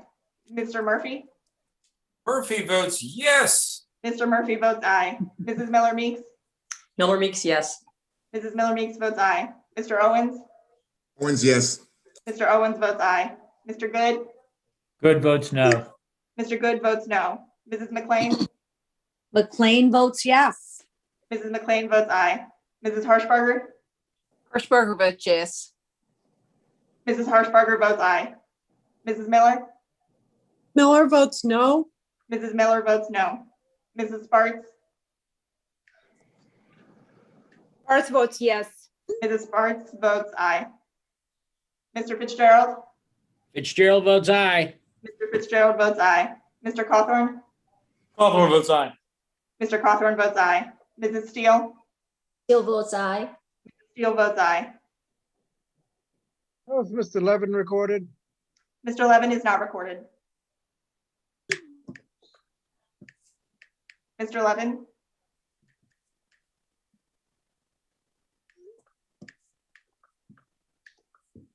Mr. Levin votes no. Mr. Levin votes no. Here. He wants to what? Have lunch tomorrow with you. Am I here tomorrow? I seem to think you're coming to the office, but there's not a ton on the calendar. Right.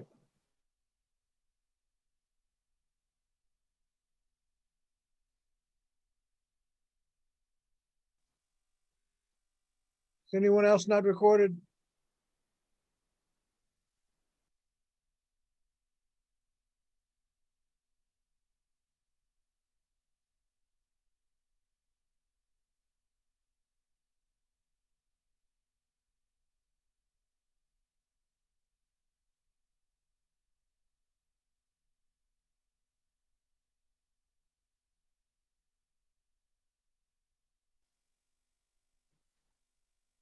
The clerk will report. Chairman Scott, on this vote, there are 20 ayes and 27 noes.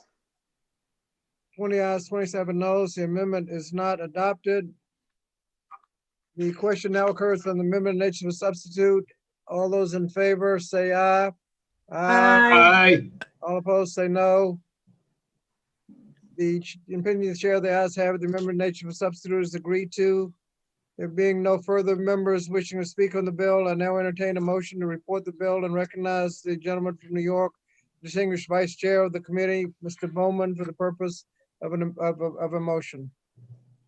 Mr. Chairman, I move the Committee on Education and Labor report the bill H.R. 1195 to the House of Representatives with an amendment in the nature of a substitute and with the recommendation that the amendment be agreed to and the bill as amended do pass.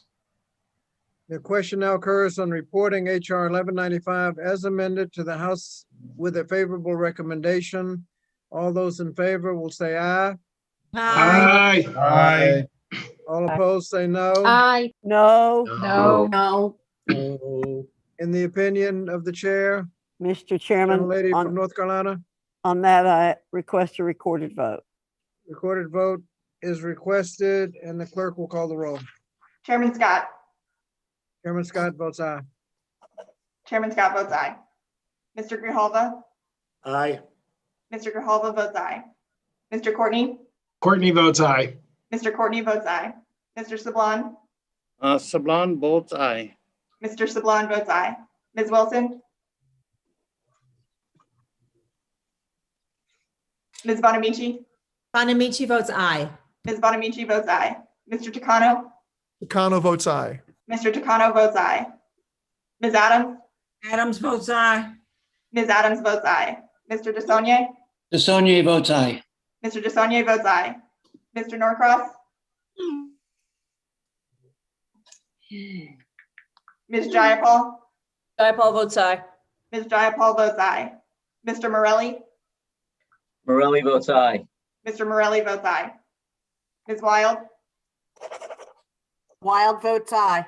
Ms. Wild votes aye. Mrs. McBath? McBath votes aye. Mrs. McBath votes aye. Mrs. Hayes? Hayes votes aye. Mrs. Hayes votes aye. Mr. Levin? Levin votes aye. Mr. Levin votes aye. Ms. Omar? Omar votes aye. Ms. Omar votes aye. Ms. Stevens? Stevens, aye. Ms. Stevens votes aye. Ms. Leger Fernandez? Leger Fernandez votes aye. Ms. Leger Fernandez votes aye. Mr. Jones? Mr. Jones votes aye. Mr. Jones votes aye. Ms. Manning? Manning votes aye. Ms. Manning votes aye. Mr. Mervan? Mervan votes aye. Mr. Mervan votes aye. Mr. Bowman? Mr. Bowman votes aye. Mr. Bowman votes aye. Mr. Pocan? Pocan votes aye. Mr. Pocan votes aye. Mr. Castro? Okay. Aye. Castro votes. So I just think. Mr. Castro, can you repeat that? Aye. Mr. Castro votes aye. Ms. Cheryl? Cheryl votes aye. Ms. Cheryl votes aye. Mr. Yarmouth? Congratulations, Joe. Yarmouth votes aye. Mr. Yarmouth votes aye. Mr. Espaillat? Mr. Mfume? Ranking Member Fox? Ms. Fox votes no. Mrs. Fox votes no. Mr. Wilson? Mr. Wilson votes no. Mr. Wilson votes no. Mr. Thompson? Mr. Thompson votes no. Mr. Thompson votes no. Mr. Wahlberg? Wahlberg votes no. Mr. Wahlberg votes no. Mr. Grothman? No. Mr. Grothman votes no. Ms. Stefanik? Stefanik votes aye. Ms. Stefanik votes aye. Mr. Allen? Allen votes no. Mr. Allen votes no. Mr. Banks? Banks votes no. Mr. Banks votes no. Mr. Comer?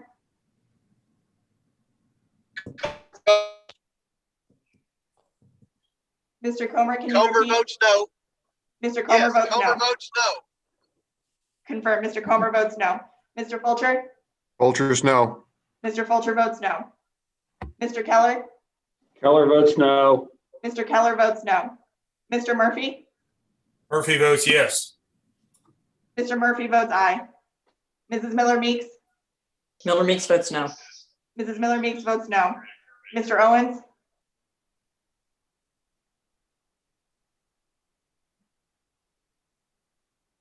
Mr. Good? Good votes no. Mr. Good votes no.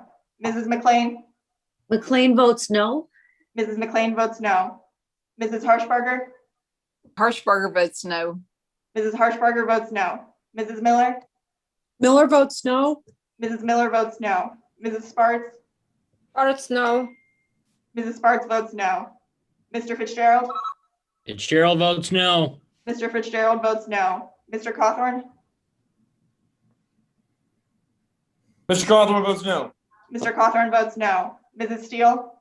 Steele votes no. Mrs. Steele votes no.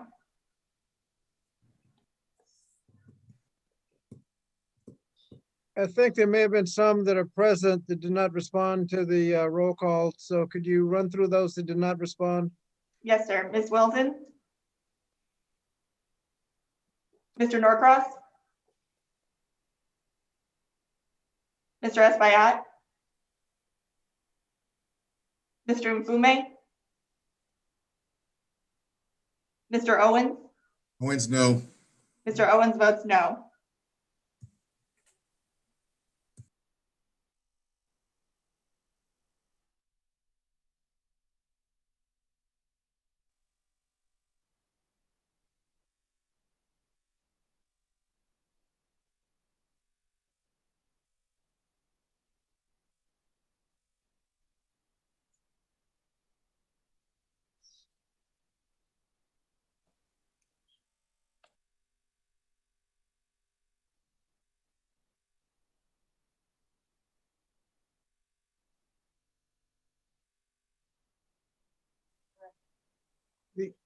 The clerk will report.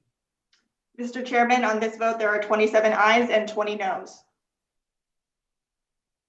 27 ayes, 20 noes. The ayes have it. The motion is agreed to. HR 1195 is ordered reported to the House of Representatives, and chair notes for the record that a quorum is present. Asking unanimous consent that staff be authorized to make necessary technical and conforming changes to the bill as amended pursuant to House Rule 11, Clause 2L. I give notice that all members have the requisite number of days to file supplemental, minority, additional, or dissenting views. Without objection, so ordered. And without objection, any members who wish to insert materials into the record may do so by submitting them to the committee clerk electronically by the end of the day today.